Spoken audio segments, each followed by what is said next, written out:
Thank you for joining us as we move into an afternoon of the third day of World Migratory Bird Day Live. We're so excited to have you here with us. And for those of you who have been joining us on and off throughout the 3 days of this virtual event, thank you for being part of this and thank you for sharing it. We're seeing so much energy out there, and we know that there are many partner events as well. I'm just going to give a few instructions for this session. First, it is translated, and so, but we do have speakers who will be speaking in English and some who will be speaking in Spanish.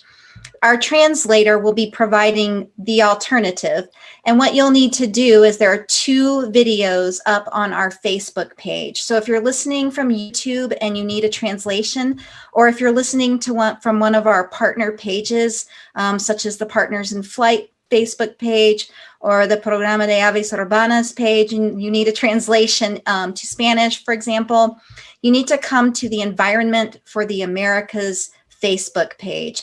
And on that page, you'll see 2 live feeds for this next session. You can select the translation or you can select in the language of the speaker.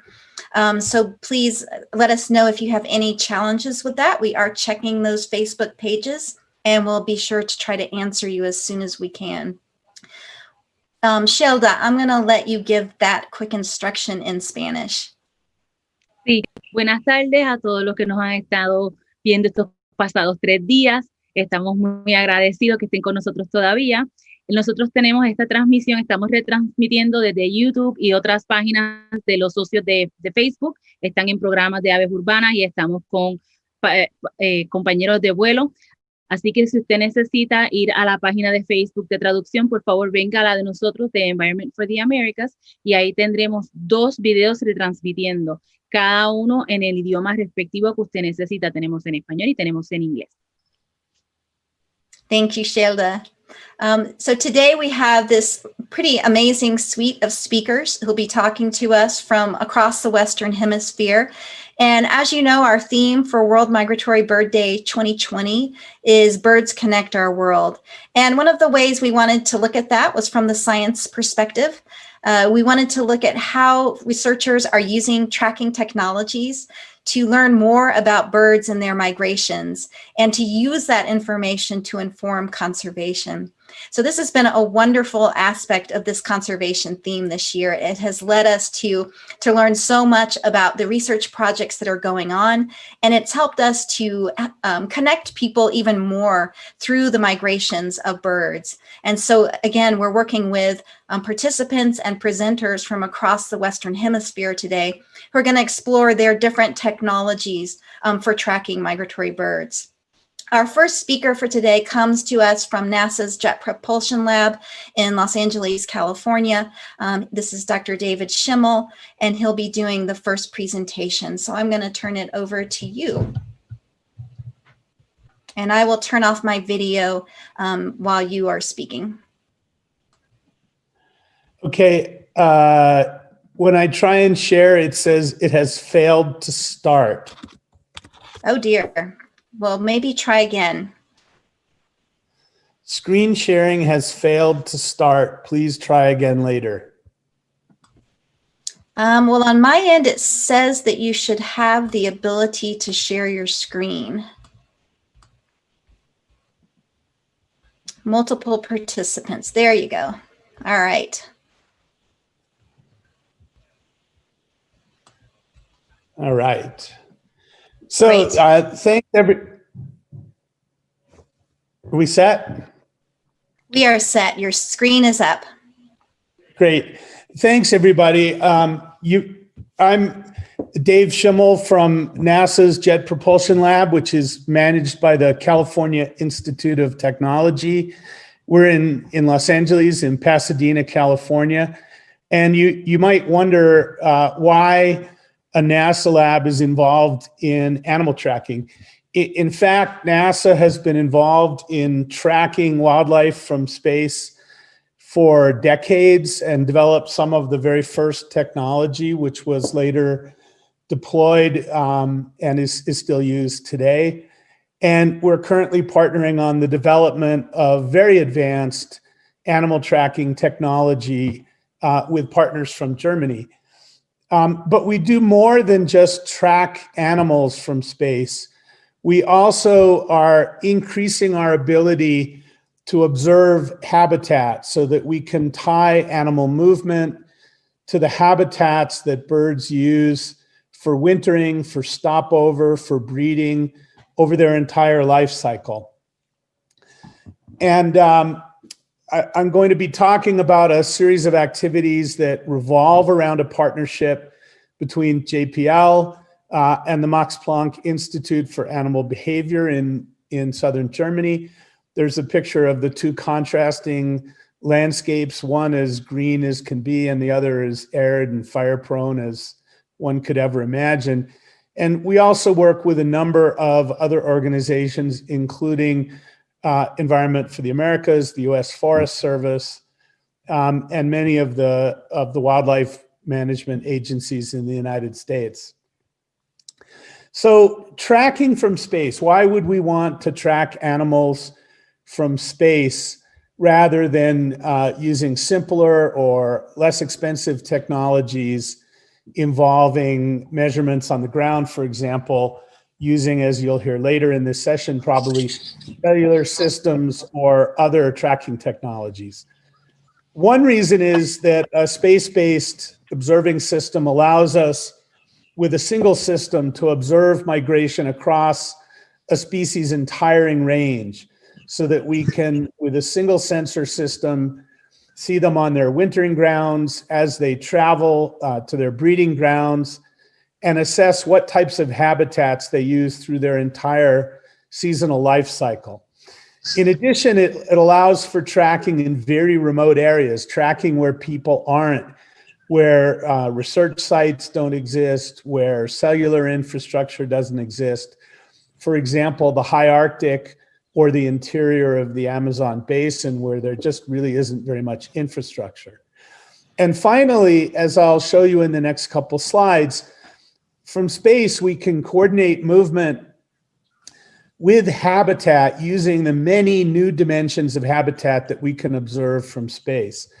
And this results from some really exciting developments in remote sensing technology that allow us to see more than greenness. For example, this shows an image of movement of a number of species. On a very traditional remote sensing product, greenness, you can see snow in the high northern latitudes and varying shades of green. But we can now see much more about the biosphere than movement superimposed on shades of green. Birds probably do care how green it is. You can see them sort of following the snow line to the north, but they also care what species are there. Some of them, for example, are obligate on particular flowering species. They care about disturbance. For example, they might avoid wildfires, or they might actually seek out areas that are recovering from wildfire. And using new technologies, including instruments that are on the International Space Station or free-flying satellites that make specific measurements, we can view habitat in unique ways. One of the more exciting ones is called JEDI, which is the Global Ecosystem Dynamics instrument. It's a laser from space that basically measures the structure of forest canopies. We know that birds depend on different aspects of forest structure. They may use the upper canopy, they may live in the understory, or they may prefer edges between open areas and forest. And JEDI can determine these characteristics over much of the world from space, retrieving information about forest canopies that look something like this on the image, that really allow one to visualize the type of forest that birds tracked from space may be using. And this comes from the vertical response of the laser. We're literally using the speed of light and incredibly precise timing to determine when reflections come back, whether they come from the ground, the intermediate part of the canopy, or the top of the canopy, as you can see on the right-hand side here. And this shows two images of what JEDI does. This is a forest, an actual forest in the Sierra Nevadas of California. The left-hand panel with all the little circles shows how much data JEDI would acquire over the course of its 2-year primary mission. And on the right, you can see the actual forest from airborne laser mapping, which is continuous. And you can see all of the profiles showing ability and the structure of the forest canopy JEDI can retrieve. So for the first time, we're going to have this information globally from 40 North to 40 South under the orbit of the International Space Station.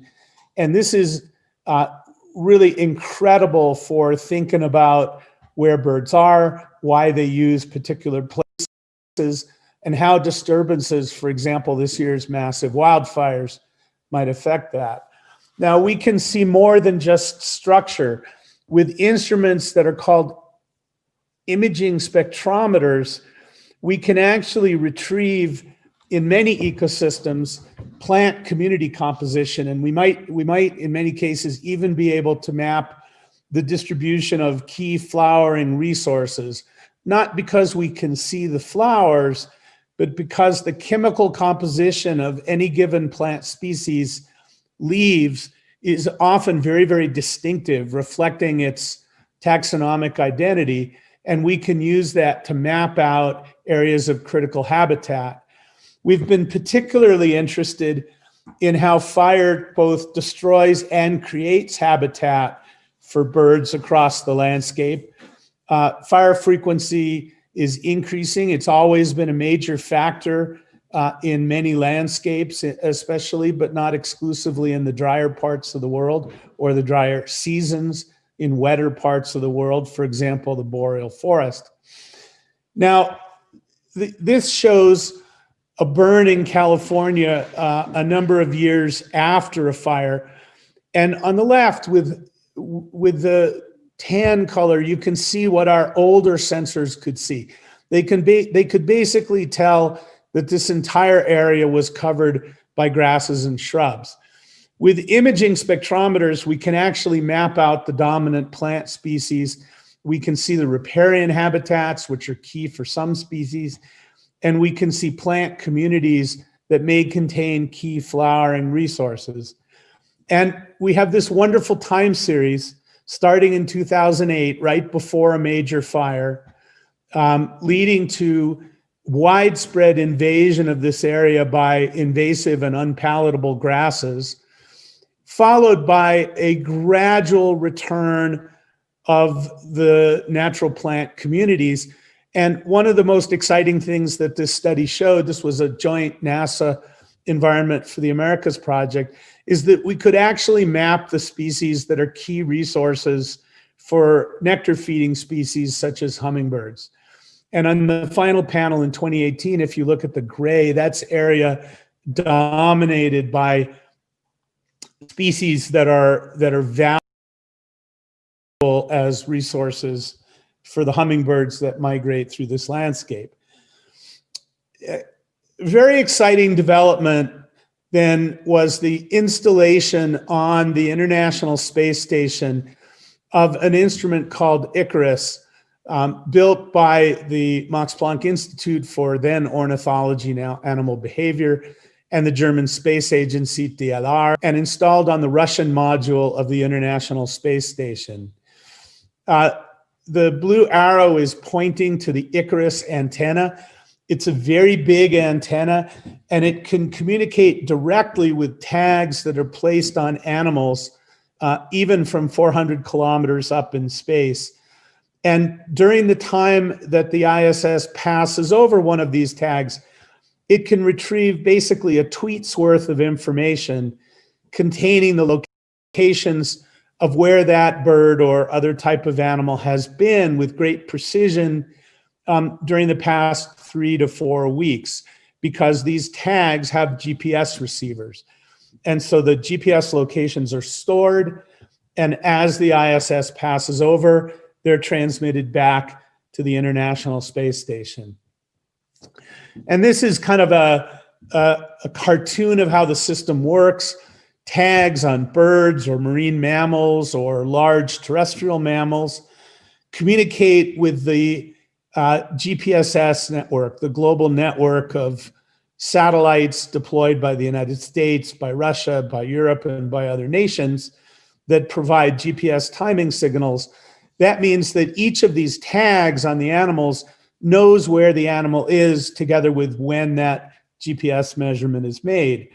As the ISS passes over, those stored locations are uploaded to the ISS. They're downloaded to a ground station, and then eventually provided to users and distributed very broadly through a data system called MoveBank. The systems can also be accessed with handheld sensors or ground-based base stations if you want to get much more frequent data. For example, if you're trying to actively manage wildlife habitat, you might want to know who's there when, and you can do that with a handheld unit. The tags are very low mass and they're getting smaller. We believe that within 4 years, they'll be small enough to go on animals as small as a larger hummingbird. And the ISS can communicate with several hundred animals at once. So even when tags are on flocks of animals, they can be accessed through this system. And the data can then be referenced to the sort of habitat information that I've described to you, providing an incredibly complete view of what a given animal or flock of animals are doing over their entire range. This is what one of the tags looks like. Martin Wikelski on the left, the developer of this system. You can see they're quite small, but with each generation of the technology, they're getting smaller.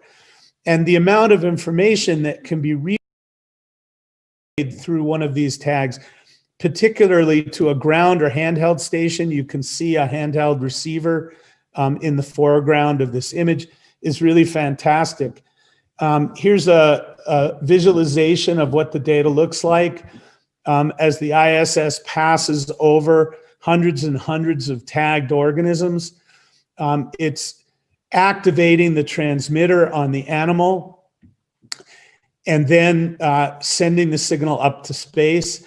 Each transmitter has a solar panel, so it can last indefinitely, electronics board, and a number of sensors that can determine the movement, the amount of movement the animal has carried out, a magnetometer to identify whether it's orienting itself to the Earth's magnetic field, and a few climate variables so that we can understand. In fact, we can even begin to use migrating animals as if they were weather stations. This is what some of the data might look like. These are tracks of large migratory birds flying over the Himalaya. And you can see incredible detail that's retrieved about their motion. You can see where they're spiraling to climb over the highest peaks and where they're soaring, taking advantage of the mountain meteorology. This is a video of an eagle flying through the Italian Dolomites. And I want to use this to make a point that this technology, even though it's really incredible technology, isn't a soulless, technocratic way of thinking about wildlife, but it's really a new view of the magic and a new way of understanding not only what animals are doing for better management, for practical purposes, but it also gives us incredible insight into the majesty, into the beauty of animal migration. Thank you very much, and I'll wrap up there. Thank you, David. So good to have you on. And we do have a little bit of leeway here time-wise. So I'm going to go on and ask you maybe one or two questions before we go to our next speaker.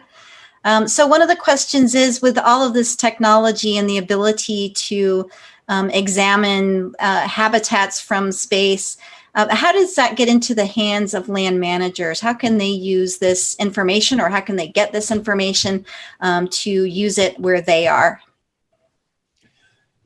Well, there are several layers of answer to that.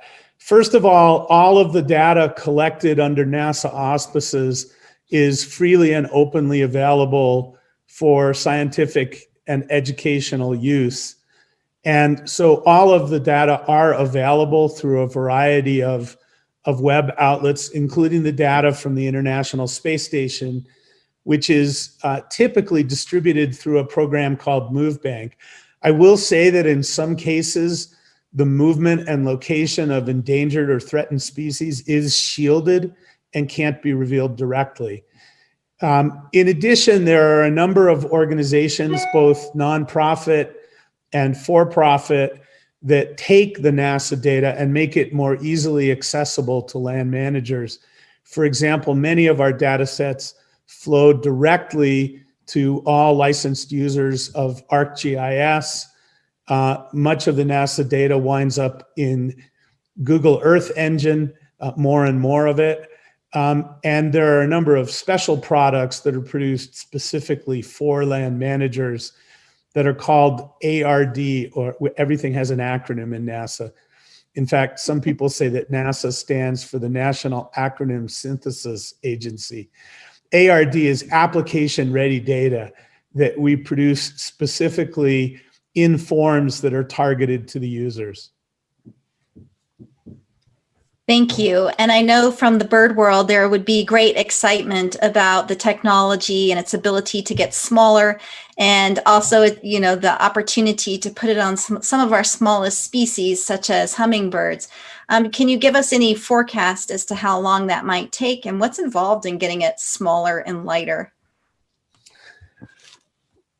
One of the wonderful things is that much of the technology that underlies the Icarus system comes from the cell phone industry.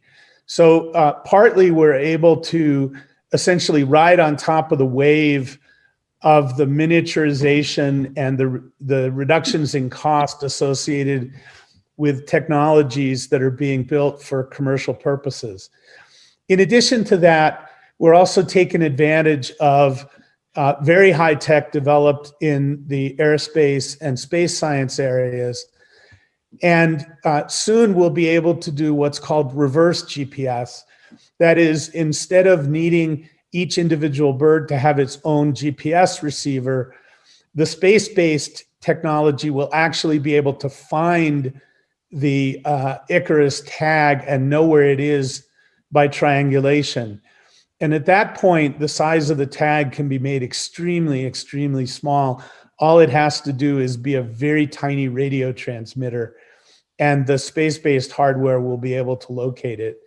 And we think that that will be feasible within 4 to 6 years, depending on the timeline for the launch of the next generation of Icarus receiving antennas. And just one last question before we move to our next presenter.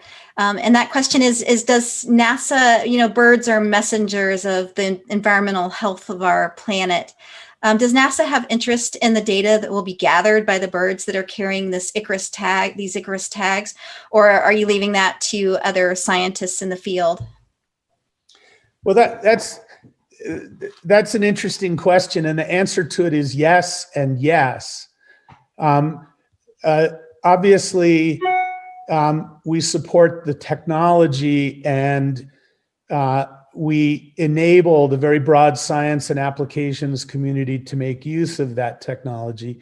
NASA researchers are interested in birds as sentinels of change, but we also work very closely with partners. For example, Conservation International is a formal partner of NASA, and we have a series of data sharing and collaborative arrangements with them to advance the use of NASA data for conservation. So the answer is yes, NASA scientists are interested in the avian data. And yes, NASA is providing these data to a much broader community of scientists and managers as well. Thank you. We really appreciate your time today. And if you could maybe hang on, we are going to have some more Q&A at the end if there's time. So maybe you can just put us in the background while you do something else or listen to the rest of the talks, that'd be great. We're doing a little bit of a complicated thing here. We do have translation taking place, but our presenters are coming from across the Western Hemisphere. So we ended up with a little bit of rotation between English and Spanish. Our next speaker is coming to us from Peru and an organization called CORBIDI. And we're so excited to have Enver Ortiz Lopez join us today. If you are now, this presentation will be in Spanish. If you need the English translation, please go to the translation feed on our Environment for the Americas Facebook page, and you can look for that there. So please do that. For our speakers, we appreciate it for the translator's sake and his sanity. We appreciate it if you could speak slowly and clearly. If it's too fast, it gets hard for him to relay all of the information that you're providing. And we want to make sure that the people who are listening to the translation have that opportunity. So Shelda, I'm going to turn that over to you to now share with anybody who is listening in Spanish or has just joined us. Sí, buenas tardes. Si acabas de sintonizarnos, estamos tratando de organizarnos lo mejor posible, ya que tenemos presentadores que vienen de todo el hemisferio de las Américas, así que estamos entre conversaciones en español y en inglés. Si necesitas entonces la traducción, ve a nuestra página de Facebook, donde estamos retransmitiendo 2 tipos de video, uno en español y uno en inglés. Ahora con nosotros viene Enver Ortiz López, va a estar presentando sobre su trabajo de anillamiento desde Perú, así que él trabaja con CORBIDI y vamos a estar entonces pidiéndole al presentador que hables suavecito, porque si no nuestro traductor se pierde un poquito y nos da las quejas luego. Muchas gracias por estar acá, Enver. Lo dejo con usted. ¿Está listo? Ok, hola Sheila, quería probar si el audio está bien. Sí. Lo escucho un poquito. ¿Sí me escuchan? Ah, sí, ahora lo escucho mejor.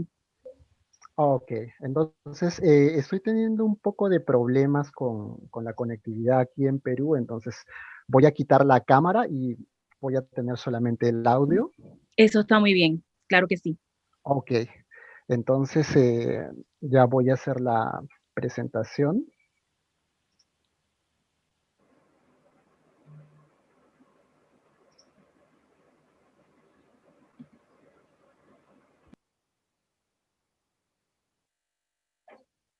¿Se ve la presentación? Confírmenme.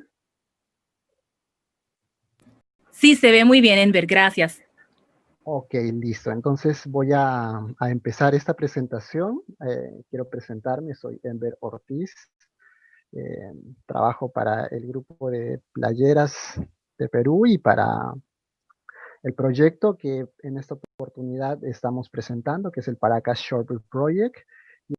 El tema del que les voy a estar hablando ahora tiene que ver con el anillamiento de aves playeras en Perú, una experiencia de casi, ya vamos a ir por los 10 años, que ha sido dirigido y se lleva a cabo a través de la ONG CORBIDI. Entonces, ¿cómo comenzamos esta participación, este trabajo el anillamiento científico en CORBIDI? Se llevó a cabo más o menos en el 2010, en el 2011, y fue a través de una beca que se obtuvo del gobierno americano para empezar a retomar, porque el proyecto del anillamiento científico en Perú se había hecho antes, por la década de los 90, pero se había dejado de hacer más o menos por todo el lapso de 1995 hasta el 2010 aproximadamente. Entonces, a iniciativa de Evelyn Távera, que es la directora del programa de anillamiento de aves playeras de CORBIDI en Perú, se retomó esta iniciativa. Entonces, se realizó un primer workshop que tenía que ver con las técnicas de cómo anillar, de cómo capturar, de cómo procesar las aves, y esto se llevó a cabo en el 2011, donde Environment Canada fue el auspiciador. Y como vemos en las fotos, ahí los participantes fuimos en un principio pocos, jóvenes entusiastas, quienes luego seguiríamos con el trabajo en campo. En aquella oportunidad contamos con entrenadores que vinieron desde Delaware, del proyecto de Delaware Shorebird Project. También tuvimos entrenadores del British Trust for Ornithology, también de Environment Canada, de Fundación Inalafken de Argentina. Entonces estuvimos inmersos en unas charlas y también en la parte de campo. Entonces era para nosotros una nueva experiencia poder realizar este trabajo en campo. Entonces, antes de pasar a los puntos, quisiera recordar unos conceptos que quizá algunos de los que en ese tiempo empezamos con las aves playeras no conocíamos mucho, que era el ciclo anual de las aves playeras, que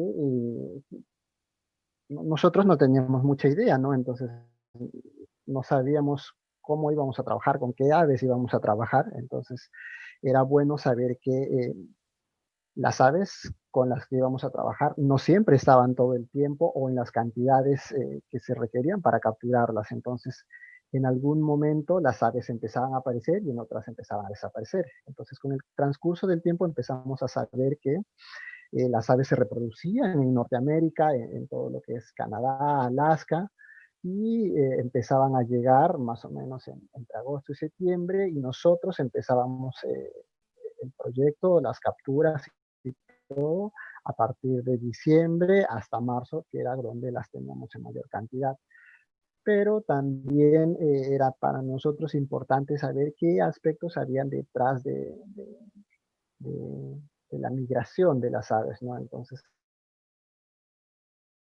era bueno y eran migrantes, salen de sus territorios reproductivos hacia los no reproductivos, sino que también pasan por procesos en los que tienen que alimentarse, tienen que prepararse para volar, tienen que ver que las condiciones sean óptimas. Entonces, esto para nosotros era importante porque también en los sitios donde capturábamos en Paracas, como lo vamos a ver más adelante, por donde las aves suelen descansar o donde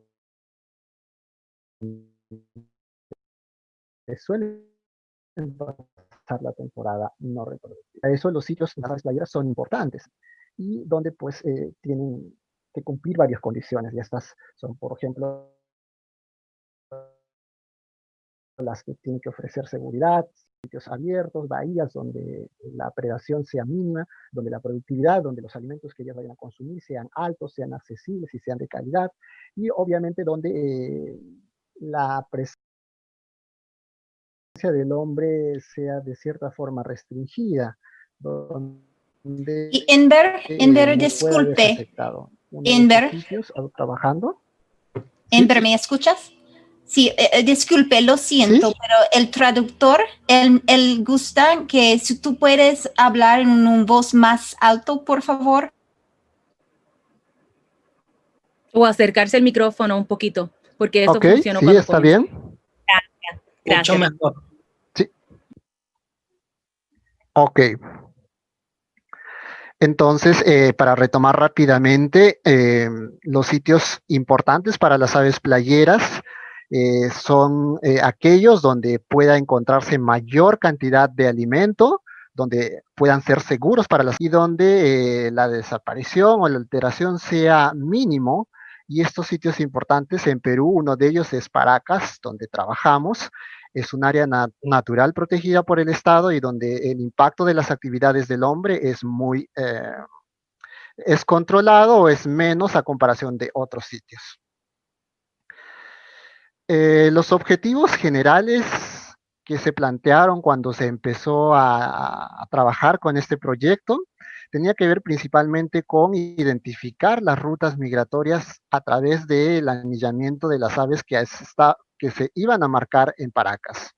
También era determinar en ese momento o generar conocimiento a través de, por ejemplo, proyectos o subproyectos dentro del proyecto, que era, por ejemplo, las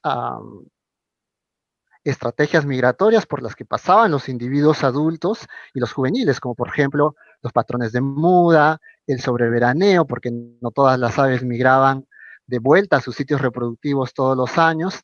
Era también importante como para el proyecto poder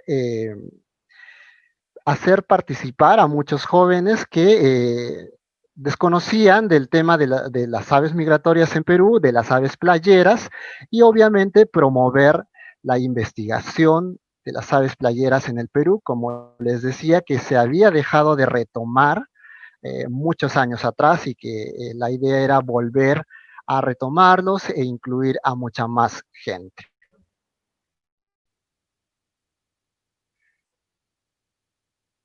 Entonces, ¿con qué especies empezamos a trabajar?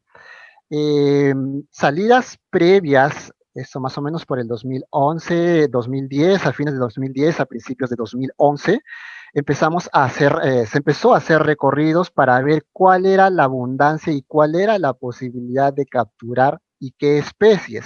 Entonces, nos dimos cuenta, o los que empezaron a ir en un inicio se empezaron a dar cuenta que el playero semipalmeado Calidris pusila era el que se observaba en mayor cantidad. Luego era seguido del playero occidental Calidris mauri.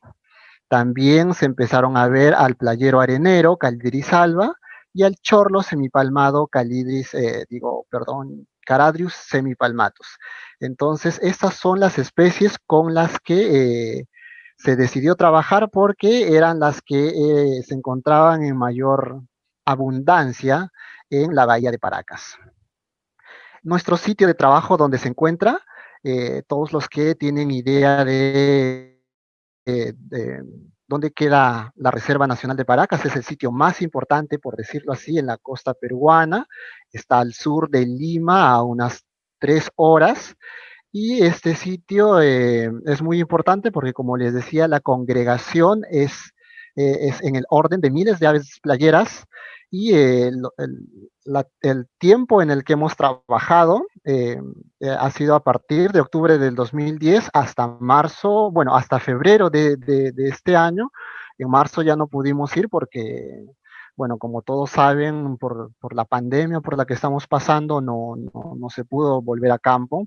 Este sitio también es muy importante porque es un sitio Ramsar, es un sitio que está dentro de la red hemisférica para la reserva de aves playeras, es un sitio importante para la protección de aves, entonces es un sitio muy importante.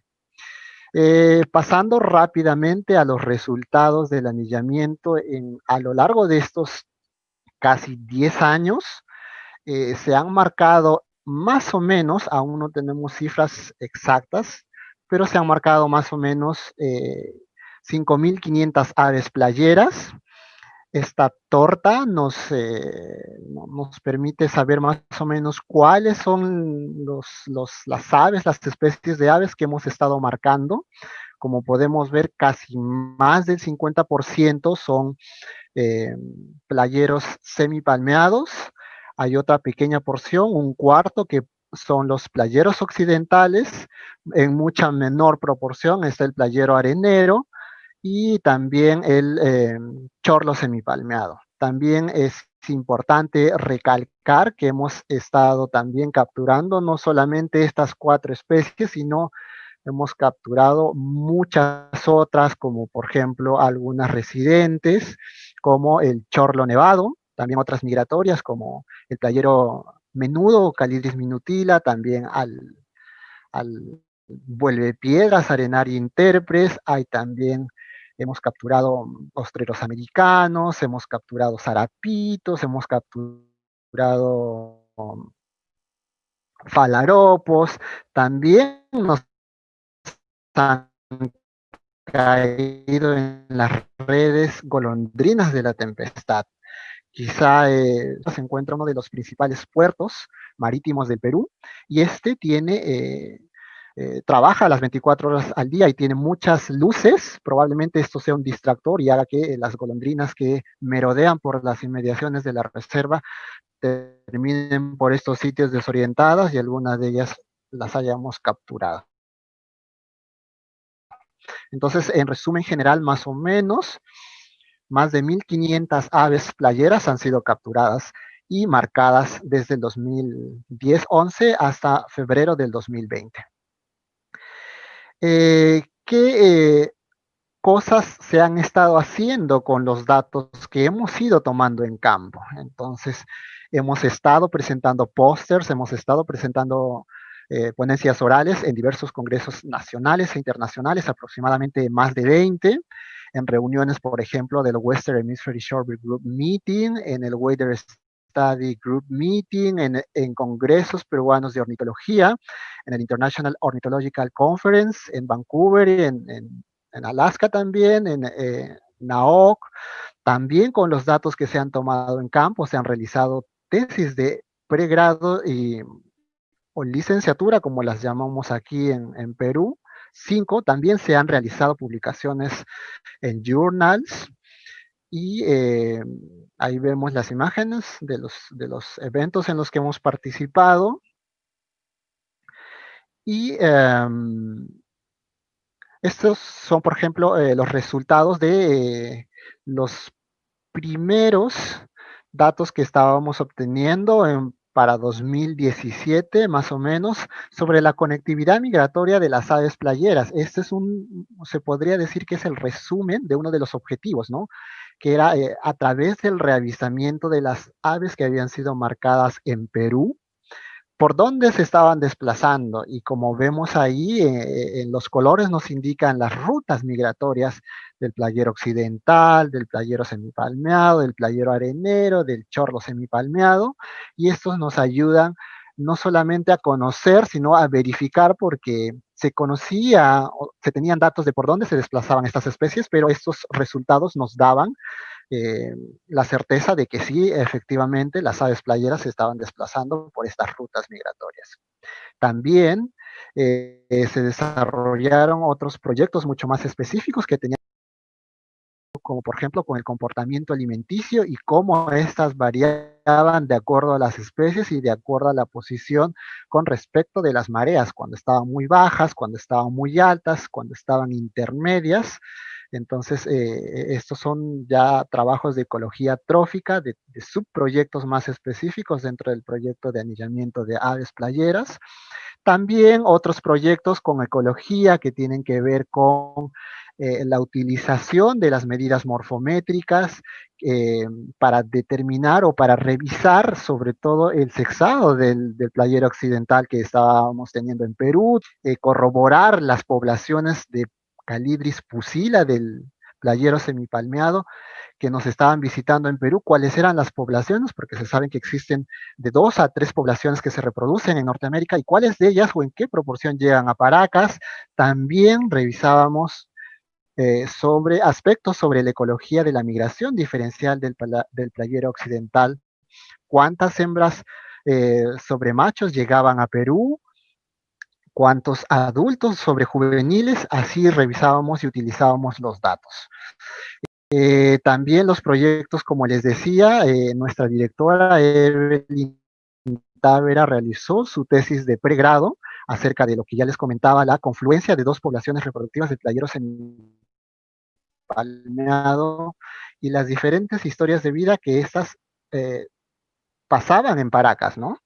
Eso fue en 2013, luego nuestra compañera Andreina Méndez también realizó un trabajo con esta misma especie sobre la estimación de la grasa corporal que era necesaria para la migración. En mi caso, como les comentaba, yo realicé el sexado a través de las medidas en el playero occidental, eso hace ya algunos años, y lo último fue que Evelyn realizó su tesis de doctorado acerca de la supervivencia y las historias de vida del playero occidental y del playero semipalmeado en Perú, el cual fue defendido en la Universidad Simon Fraser de Canadá en marzo de este año. También se han publicado trabajos acerca de la distancia y su efecto sobre las historias y estrategias de vida de los playeritos semipalmeado y occidental en Perú. También un trabajo que tenía que ver con la cantidad de ectoparásitos y su ocurrencia sobre las aves playeras, si tenían algún efecto negativo o no sobre el estado corporal de las aves, ¿no? Si afectaba. Y también hace poco Evelyn publicó o ha sido aceptada como una publicación en Movement Ecology acerca sobre el sobreveraneo de los individuos adultos del playero semipalmeado en Perú. Y también, como les decía, los avistamientos internacionales son muy importantes porque nos permiten conocer las rutas migratorias y por dónde están pasando las aves playeras. Por ejemplo, aquí tenemos datos muy extremos o interesantes, como por ejemplo playeros occidentales que fueron observados en Washington, chorlos semipalmeados observados en Florida, playeros areneros observados en Saskatchewan, Canadá, también en Centroamérica. Entonces son registros muy interesantes. También tenemos un par de registros muy curiosos, por ejemplo, de estos dos playeros semipalmeados que fueron observados en Kotzebue y en Nome. Esto es en Alaska, Estados Unidos.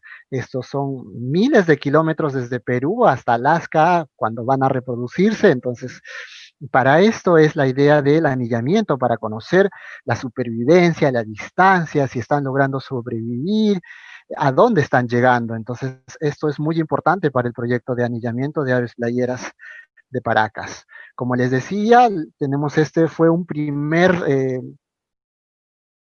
mapa de por dónde se estaban distribuyendo las aves playeras. Los triangulitos hacia arriba nos dicen que los registros fueron hechos en la migración hacia el norte y los triangulitos hacia abajo nos dicen que los registros fueron hechos en la migración hacia el sur. Esto fue publicado en una revista de divulgación aquí en Perú para dar a conocer los resultados o los primeros resultados sobre las rutas migratorias de los playeros anillados en la Reserva Nacional de Paracas. Esto es, bueno, ya les había colocado, les había hablado sobre la conectividad migratoria, sobre la cantidad de registros, como por ejemplo podemos ver en Texas y en California, las aves o las imágenes de las aves son más grandes porque hay más registros de las aves, tanto de migración hacia el norte, concentrados en estos sitios.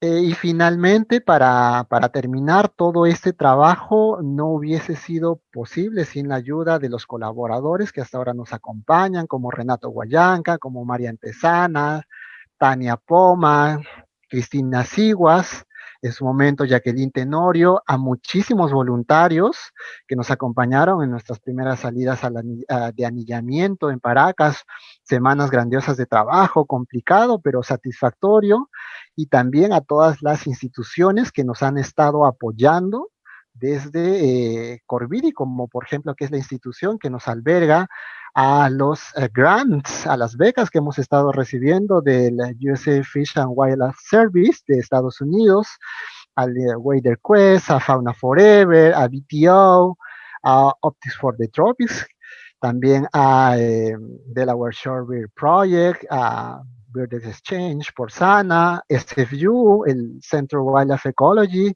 Environment Canada, a muchas instituciones y sobre todo a CERNAM, a la Reserva Nacional de Paracas, que nos ha permitido trabajar, estar en sus instalaciones. Ha sido muy emotivo poder trabajar con ellos. A pesar de las dificultades logísticas, siempre nos han estado prestando los servicios en la reserva. Entonces, un agradecimiento muy especial a ellos, que son la parte local del trabajo aquí en Perú. Si quieren saber más información sobre los datos que se producen, las publicaciones, las anécdotas del proyecto de Paracas, tenemos un fanpage en Paracas Shorebird Project, estamos en Facebook, también tenemos un Instagram, Paracas Shorebird Project. Y si tuvieran alguna pregunta mucho más específica de los proyectos o de los papers que se han publicado, pueden escribir a Evelyn Távera y aparece su correo, tavera@corbidi.org. También la encuentran en Twitter, también la encuentran en Instagram. Y muy gustosos de poder haber colaborado con el Día de las Aves Migratorias, el Día Mundial de las Aves Migratorias desde Perú, con este pequeño resumen de todas las actividades que hemos realizado desde el 2010 hasta febrero de este año. Esperamos seguir trabajando una vez que las cosas se empiecen a normalizar aquí en Perú, y eso ha sido todo Todo por desde este lado. Muchas gracias. Gracias, muchas gracias, Enver. Te agradecemos esa información. Y sí, tenemos varias preguntas, pero las vamos a dejar por falta de tiempito para el final de esta sesión, de este panel. Así que te agradecemos, y si te puedes quedar por ahí hasta el final, porque hay varias preguntas de varias personas. Así que gracias una vez más por participar. Y ahora vamos a tener a David Alapuma. Él va a estar hablándonos del Avian Tracking in the Age of the Internet of Wildlife. Él viene desde el Cellular Tracking Technologies. Now we have David Lapuma. He will be presenting the avian tracking in the age of the Internet of Wildlife. And I think he's already sharing his screen. Oh, not yet. Are you there, David? I am here, and I am about to share. Okay. So you should see it now. Yes? Yes, sir. Thank you so much. Wonderful. No, thank Again, you. I'm just going to give a minute instruction there, David, for those of the folks out there listening. If you need a Spanish translation, please go to our Environment for the Americas Facebook page and go to the translation. Thanks so much. It's just a quick link change. Yeah. Thank you. Yeah. Well, and thank you for the translation of the last presentation. It was wonderful, and I was able to follow along during the feed. I had both the Spanish and the English going at the same time. It was pretty interesting and wonderful presentation. I'm also surrounded by yellow rump warblers and other things that are in the trees because we had a huge migration here. So it's also very distracting. So I'm trying to focus. But I'm going to talk to you today about avian tracking in the age of the Internet of Wildlife. My name is David Lapuma. I work for Cellular Tracking Technologies, so I will be talking about some of the products that we're making kind of at the cutting edge of wildlife tracking. But I also directed the Cape May Bird Observatory here in Cape May, New Jersey for 5 years prior to coming to CTT. And so we actually use all of this tracking equipment in tracking everything from yellow rump warblers, like you see behind me, thank you, Richard Crossley, all the way up to California condors. So when we talk about tracking, there are several different, actually back up, when we talk about telemetry, we need to have kind of something that's going to collect data and to collect that data using some sort of devices to kind of either triangulate or get a location, and then transmitting that data over some service. So satellite, as Dave was talking about earlier, we're talking about satellites as a way of transmitting those data. Satellites have been around for a long time in terms of data transfer. And you can see in the case of this duck, there's a satellite transmitter on it.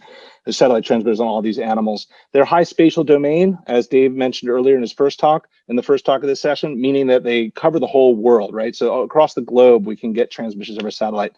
They've historically been low spatial and temporal resolution. Spatial because just they were using different technologies to get that GPS quasi GPS location that were not highly precise, but in many applications you didn't need it.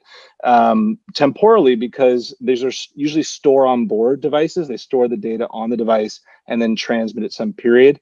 And because so much power is needed to send the data to satellites, most of the weight of these was taken up in the transmission, and so the storage capacity was small. And because they're one-way communication, typically, there's not a lot of customization. It's usually you set these things up, send them out, and then get the data periodically. But they do serve a great purpose, and you can see that here. These are 10 golden eagles with satellite transmitters. You can identify where the golden eagles wintered. You can, in the south, you can identify where they bred in the north. You can identify the migratory pathways they took. Satellite data was very good at getting you the where, but not great at getting you the why, when, some of the when and the how.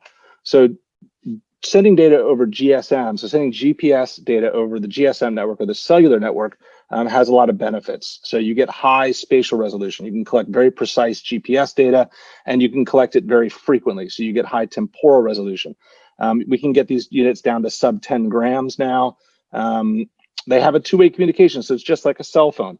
So when the bird checks in to send its data, it also listens for any new information, and the user can send new information and tell it to do different things. So that two-way communication really opens the door to a lot of answering a lot of questions.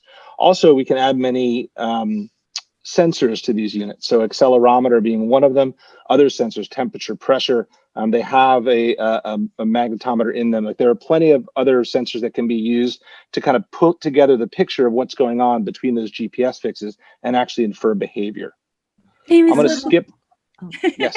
Sorry to share that. Yeah, the translator. Can you go a little bit slower for the translator, please? I will try. I'll make every effort. I apologize. Thank you. I know I'm a fast talker too. So one of our big projects that we've been working on since 2013 is Project Snowstorm. You can go to projectsnowstorm.org and look at the whole project. All the data is there and freely available, studying snowy owls. And so when we look at some of those data, this is 30-second GPS data. You're not only knowing that owl was in Baltimore, Maryland, but you're knowing that owl was on this church. You're not only knowing the owl was on this church, but you can infer behavior just from the high resolution GPS data. You can infer that this owl was perching down to eat. And if you looked at the timestamps, you would know that at night is when this behavior was happening. But we could take it a step further with accelerometers. So this is a triaxial accelerometer. And what you're seeing here, basically, once it calibrates, is the flapping of the wings of the snowy owl as it's making a pursuit of prey. And you see the flapping tighten up as it flaps faster. And then you're going to see a kind of a kick in the, there we go, right? A little change of the angle, which causes that little bump in the 3 axes. That's the orientation of the unit changing, and then a flat line. But a little bit of activity, but very little activity. And then we're going to see the activity pick up again. Basically, what you're witnessed here is the pursuit of prey, the capture of that prey, and now the carrying off of that prey because of the tightness of those flaps post predation event. So we can actually collect data remotely now that can infer the behavior of the animal that we're studying, not just finding out where it is. Another example is golden eagle, which is where we've done most of our early work. And you can watch golden eagles ride thermals, and some of the images that David showed earlier of them riding the ridges. You get very precise, very detailed data from these devices. We can get them down to 10 grams now. So these are great for some large shorebirds, also for things like peregrine falcons. And they're getting smaller every month. But 10 grams is still too heavy for many species, like this northern water thrush right here.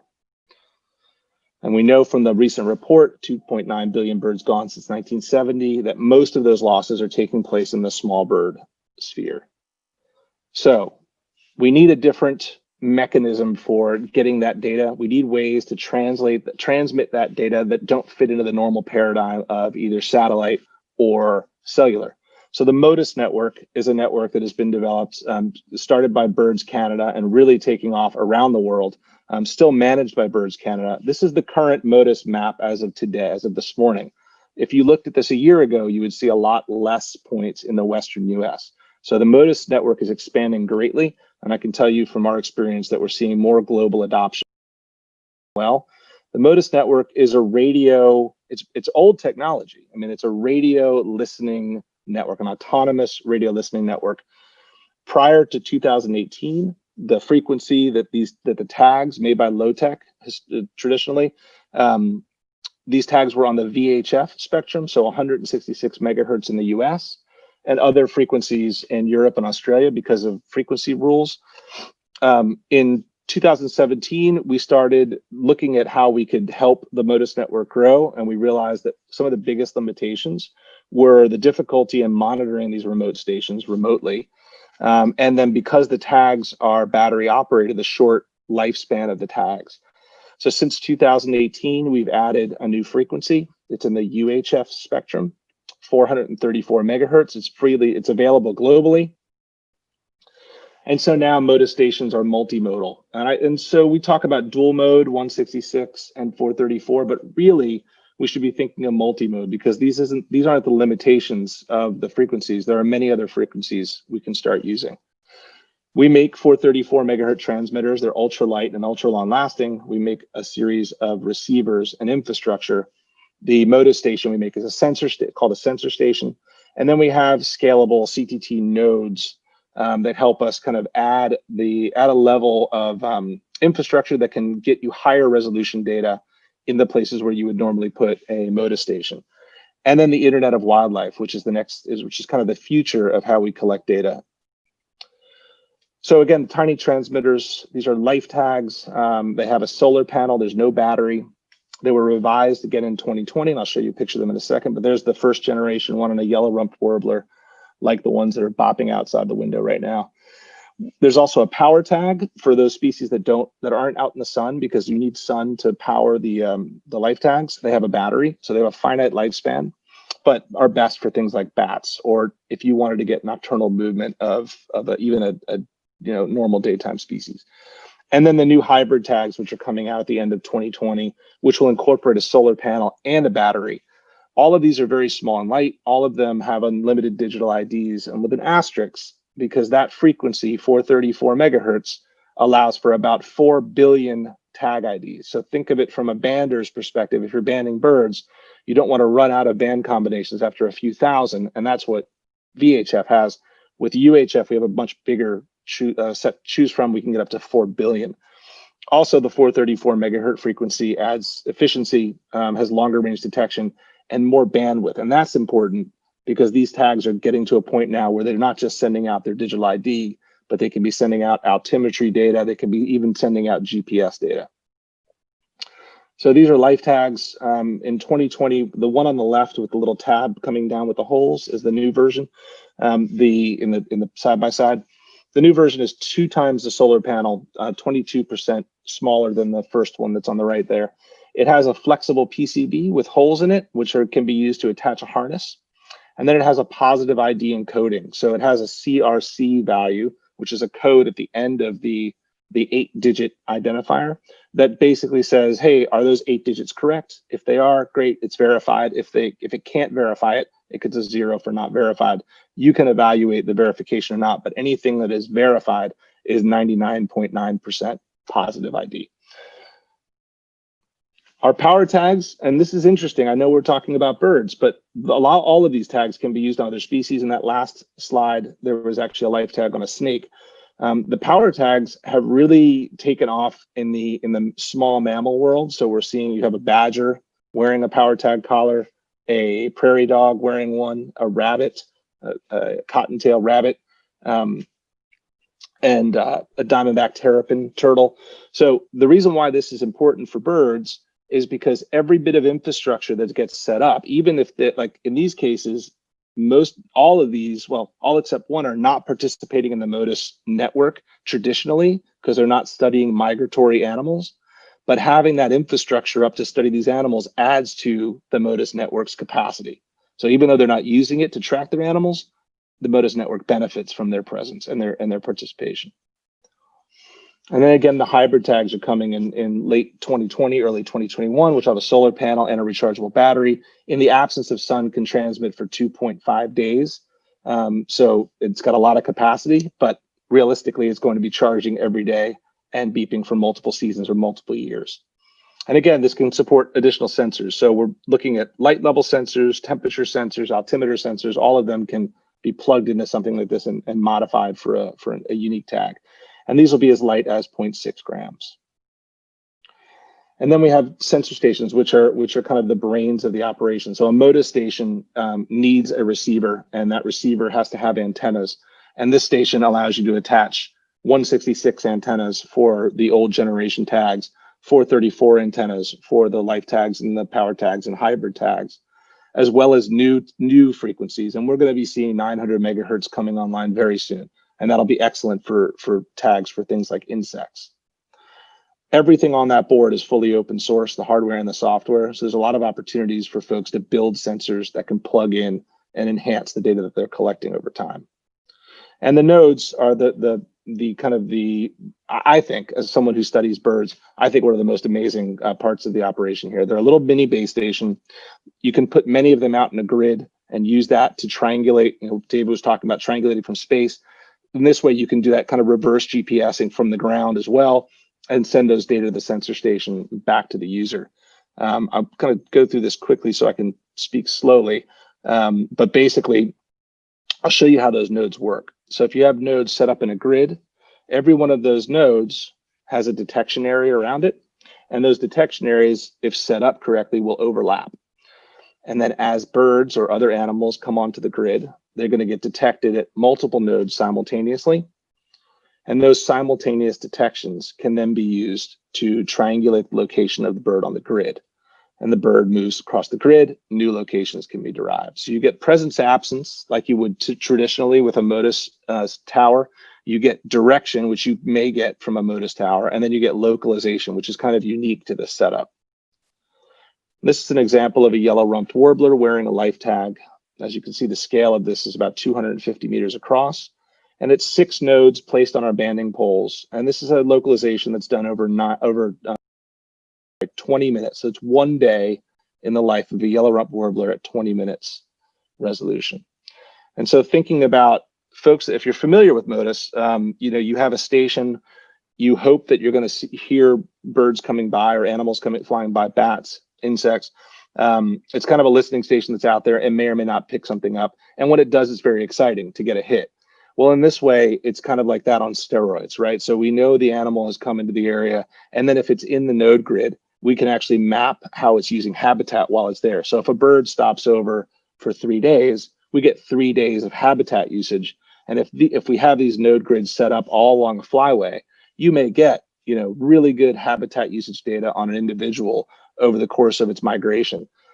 That's pretty fantastic stuff, considering that tag can't save any data and it only transmits when it's in range of some infrastructure. Diamondback terrapins also in the marshes of New Jersey, and Florida scrub jays down at Archibald Biological Station in Florida.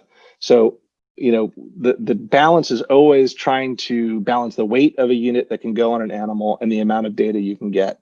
And we've tried to leverage the infrastructure to take advantage of the tiniest tags that we can make in order to get the most species. But I think one of the most interesting things personally is how we're leveraging the animals themselves to create this Internet of Wildlife. So this project, previously called VultureNet, now called Project Air Station, is bringing the Internet wildlife to life by adding components to large transmitters that can pick up small transmitters. So here's a turkey vulture, for instance. It can carry a 60 or 50 gram transmitter on its back, so it's pretty big within that transmitter, and it can send data to the cell network with that transmitter. So it can collect GPS data all day long, send it to the cell network, and the user can get it on a regular basis. Now, by integrating a chip inside that transmitter, a transceiver inside that transmitter, it could even do more magic. So right now, if we want to study small species, you put out a sensor station or some nodes, and we'd tag those small species with small tags, and they would communicate amongst the infrastructure on the ground. Same thing with this turtle.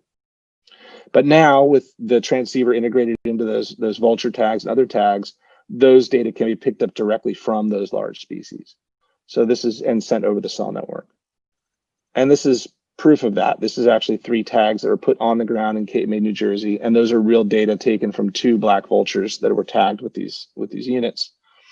And conceptually, it's pretty straightforward. An animal has a GPS GSM unit on. It flies over, it does its thing, in this case, the vulture's circling. It collects GPS fixes, and in between, it listens for other tags. In this case, it picked up 2 different tags, the red ones and the yellow ones. You can see the red ones are only represented by 3 stars. So the area of potential error is a little larger, but in fact, that tag was right there on the ground. In the case of the yellow stars, we have more detections, and therefore we refine our area of potential error. And in fact, that tag was right on the ground of that yellow star. Why is that important? Well, this is data from 3 species 3 species from various projects that have used our GPS GSM tags. This is California condor, golden eagle, and bald eagle. And if we just take a heat map, basically a presence map of about 7 years of data, we can see that those birds light up most of the major flyways in North America. Now, if every one of those had the air station built into their unit, we would have much better coverage, obviously, than we could ever do with physical infrastructure. Now, think about all the species that can carry a tag that can have a transceiver in it. So we're talking about white pelicans, snow geese, Canada geese. There are so many species that can carry that tag. We would fill in all of the blue area. So essentially, even though we're tagging larger animals to study larger animals, we can also leverage their behavior to collect data on even the smallest species. Yes, even down to something like a rufous hummingbird. So in summary, I like to quote Stu McKenzie from Birds Canada, who really runs the MODIS network from the administrative side. He's fond of saying there's no silver bullet for studying bird migration. I have to agree. All of the stuff we're going to talk about today and more are part of the migration toolbox. And I would say the migration toolbox is multimodal. So satellite, GSM, different frequencies of radio are all important. But the way that we can integrate those is really key to kind of finding the bonus material. So if we can integrate them, we're going to get a lot more out of it than just using them in isolation. And a wildlife tracking system really functions best when it's truly networked. So we have so much infrastructure now for networking. There's no reason why we shouldn't be using it to its maximum capacity. And the Internet of Wildlife adds a transmission of the birds that are flying overhead that will leverage existing tagged wildlife to study and answer the what, how, and why questions for even the smallest of species. So with that, I need to acknowledge everyone who contributed to the data in this talk, as well as the folks I work with at CTT, who are just maniacs when it comes to trying to push the research and push the technology. And then with that, I will say thank you. Well, thank you, Mr. David Lapuma. I was just in awe with a lot of your slides. Of course, this is new technology for many of us, especially in the Caribbean. So it is very, very great to see the progress in this technology. We do have questions, but we need to take them in our Q&A section after the panel is over. So please stick with us a little bit more. And thank you very, very much. Thank you. Now, we have a video from Ivan Satje. He will be presenting his work called Migrations of an Endangered Caribbean Seabird, the Black-capped petrel. And he is working with the International Black-capped Petrel Conservation Group in the Dominican Republic. His presentation is a recorded video because he's a new dad, so he can't be joining us with us today, but he is very happy to share his work. El próximo presentador se llama Ivan Satje. Él estará presentando sobre las migraciones de un ave marina caribeña en peligro de extinción, el petrel diablotín. Él trabaja para el Grupo Internacional para la Conservación del Diablotín y va a estar presentando su trabajo que hizo en la República Dominicana. No está con nosotros ahora mismo porque es nuevo papá, pero está muy contento de compartir su trabajo y el trabajo de otros compañeros en el Caribe con nosotros hoy en el Día Mundial de las Aves Migratorias. Thank you, Efta, for inviting me. My name is Ivan Satje. I'm a seabird researcher, and I'm a member of the International Black-capped Petrel Conservation Group. Today, I'm going to present on recent advances on the migration of a Caribbean seabird, the black-capped petrel, also called diablotin or diablotin, which means the little devil. Also, I'm going to share our, not just mine, my studies, but also colleagues' studies. So you should know by now that birds and birds migration actually unite world and environments. Throughout these 3 days, you probably have seen this map several times, or some version of this map. It's a great map at National Geographic that's actually showing all the flyways through which birds move from North America to South America, or the other way around. To the side, you can see seabird migrations, and when we actually really opening the scale and the available environment for movement. If we look at some famous migrations in the Americas, for example, the northern gannet, which breed in Newfoundland in Canada, migrate near where they breed at a continental scale in the Gulf of Mexico. Some of them actually don't go as far to the Gulf of Mexico. The Arctic tern, on the contrary, goes all the way across the globe. It follows an endless summer here from the Gulf of Maine all the way to Antarctica and then back. Other birds are doing the opposite, like the Swedish shearwater nesting in New Zealand actually winters and spend a non-breeding time in the North Pacific. And then finally, a very exciting and interesting migration is the meridional migration of the redneck phalarope, going from Iceland and Scotland across the Atlantic toward the Pacific. So it's a very exciting migration. And How do we know this? Well, it's through recent tracking techniques. So I'm going to talk about migration of the black-capped petrel, which is a seabird that's endemic to the Caribbean. It's endangered with a very small population, and which is decreasing. It nests in the Caribbean, in the island of Hispaniola or Santo Domingo. And there are very few confirmed nesting sites. There are more suspected sites like Dominica and the Lesser Antilles, in Cuba and Jamaica. On Hispaniola, nest sites are in Haiti to the west and Dominican Republic to the east. And these are being monitored and managed by Environmental Protection in the Caribbean and General Action pour la Sauvegarde de l'Écologie en Haïti in Haiti, and Grupo Jaragua in the Dominican Republic. There, the Diablotian nest in mountains at about 2,000 meters above sea level. That's between 6,000 and 7,000 feet above sea level, so quite high, actually the highest they can get. They nest in steep ravines, very steep slopes that you can see on the left images, but also more flatter ridge lines, like happens in the Dominican Republic, that you can see on the right. And when they actually, when they nest, it's in dense undergrowth of montane forests. They make burrows, so they nest underground, under rocks, they dig into the soil, sometimes under tree roots. So the phenology, so going through the year cycle, so they spend time at sea, they mate around mid-November when they come and clean their burrows and they go back to sea. The female lays a single egg around mid-January, which both adults incubate one after the other, until the egg hatches around April, end of March, and they rear a chick until the end of June and July, and then chicks and adults fly at sea. So, but it's seabirds, so most of the time they are at sea, and that's actually where we have the fewest information on their behavior and their whereabouts. So that's a map of North America and Central America. The arrow is the Gulf Stream. It's the very important water current going from the Gulf of Mexico outside into the Atlantic Ocean. And that's where the black-capped petrel has been seen the most. So in the late 80s, they even created the first documented black-capped petrel at sea by seeing quite good numbers of them. Then in 2000, there was a bit more systematic approach to seabirds and marine mammals in the region, and that led to a bigger data set of observations of black-capped petrel. This allowed to create at-sea ranges, but as you can see, it's a bit all over the place.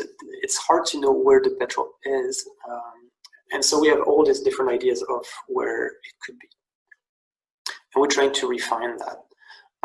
So until then, it was thought that petrel nesting in the Caribbean would commute to the Gulf Stream back and forth during breeding, and then spend the numbering time in the Gulf Stream waters. So we want to have a better idea of what they actually do, so we can better understand the threats affecting these birds at sea. So to do that, the best way is to track them from the nesting grounds. So in 2014, the South Carolina Co-op Fish and Wildlife Research Unit, with funding from American Birds Conservancy and partnering with Grupo Jaragua, tracked 3 adults with small solar-powered satellite transmitters. And then in 2018, still with Grupo Jaragua, we tracked 3 more adults at a much finer scale using GPS tags. So this map is the map of the 2014 adult bird that were tracked. What you're going to see is little lines going in and out of Dominican Republic. These are the birds moving throughout April to September. Let's watch it. So you can see the birds going out. One bird goes into the Atlantic, and then they go back and forth to the Caribbean. The yellow bird is actually leaving its burrow because with rain, the burrow caved in. And then all the adults around the end of June and July go into the Atlantic. That's when the chick has fledged, and then spend that time until the end of the tracking period. So that was very exciting to see. This is the tracks of the migrations and the movements from both 2014 and 2018. And so what we saw that they actually do spend non-breeding or do go to non-breeding area in the Gulf Stream. So tracking confirmed the observations at sea. It confirmed that birds seen at sea were coming from Hispaniola. But what we saw just now in the video is that during the breeding season, they were actually going back and forth from the Dominican Republic to the coast of Colombia and Venezuela to what is called the Guajira upwelling, so an area of very productive waters. So this breeding area, this breeding use of the Caribbean Sea was very new, and we couldn't have found it without tracking these birds. But so we tracked them from breeding grounds to non-breeding grounds. Could we track them from the water into the land and try to find those nesting areas that are still unknown? So that was a project that was initiated by American Birds Conservancy with us.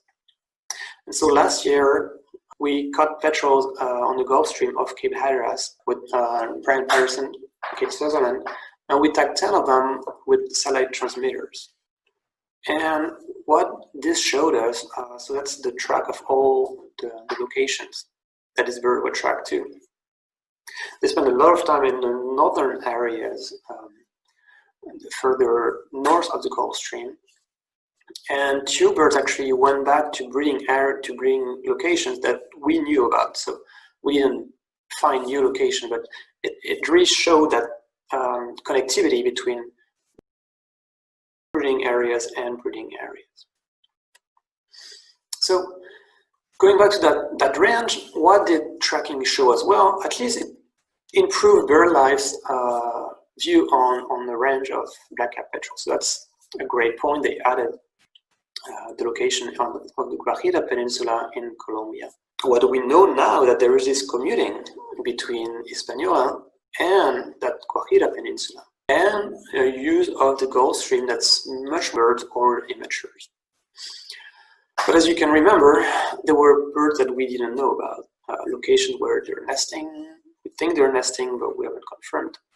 And recently there have been more work being done in the Gulf of Mexico where petrels have been observed there.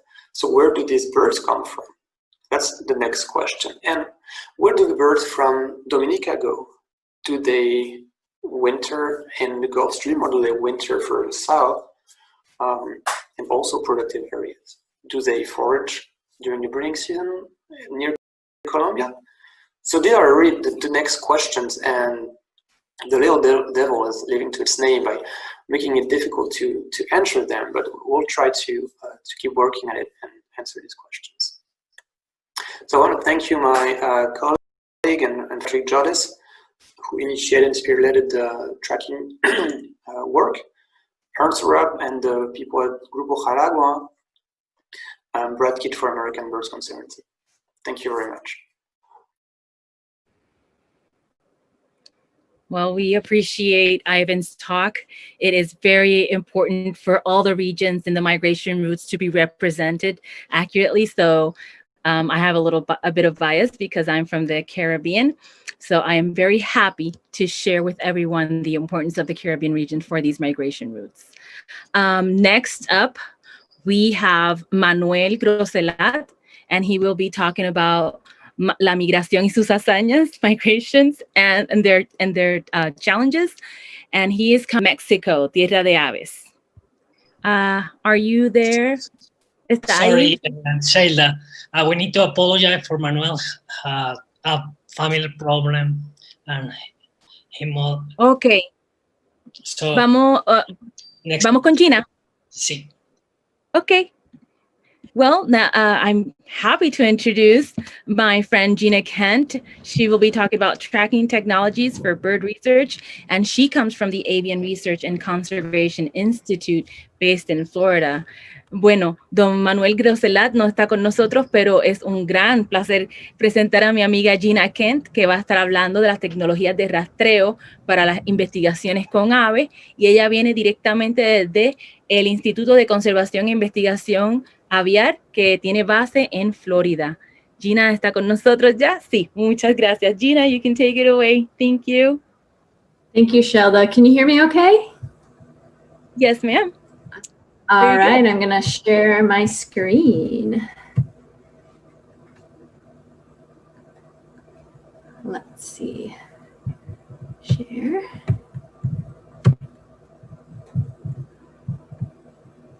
Oops. All right. Okay, I'm so glad I'm following up on the Icarus talk and then David LaPuma's talk, which was a great background for what I am going to share with you. So I'm going to go over a broad range of various technologies that I am familiar with, and some of the research that we have done throughout the Caribbean and Latin America. So let's go ahead and get started. So people ask, why do we track birds? And we've heard this in some talks already. We want to learn how animals use their environment. We can learn things about their habitat use, and with all these great new satellite technologies that are learning about the different vegetation types now with the NASA program that we heard in the Icarus talk. Really excited about that.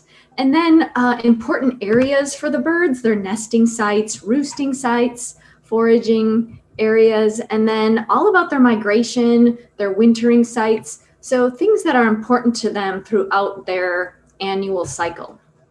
And then these tags allow us to learn more about their survival.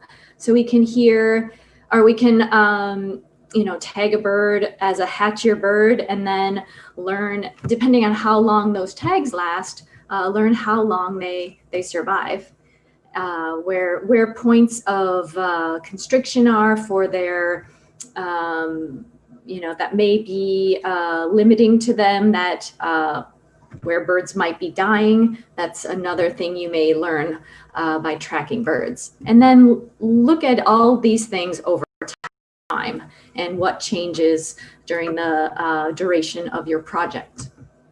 So if one is getting started on a tracking project, you want to obviously identify your research questions and then think about the birds. What is the safest method to answer those questions? Because if you're putting a tracking device on a bird, it's a big deal for that bird, but by taking into account the safety of the bird is very important. So don't reinvent the wheel. What that I'm saying here is do your research ahead of time and see what other people have done as far as capture and tagging the bird of interest or similar species. And you are taking a little bit of burden onto the bird itself. So you want to make sure you are not trying to answer questions that other people already have. And then, of course, there's a lot of permitting that comes with getting the authority to be able to put auxiliary markings on those birds, which could be just an extra band, or the transmitter itself is considered an auxiliary mark. And then, of course, you need to have proper training and maybe even certification on how to do this properly and safely for the betterment of your bird species, so it does okay after you release it. So when you're thinking of your study species, you want to minimize the time you are handling that bird. You've got to learn specific capture techniques for them. There are different ways of catching birds that may be appropriate for a specific habitat or even a time of year. Everything from mist nets to noose carpets to various raptor falconry methods to catch raptors.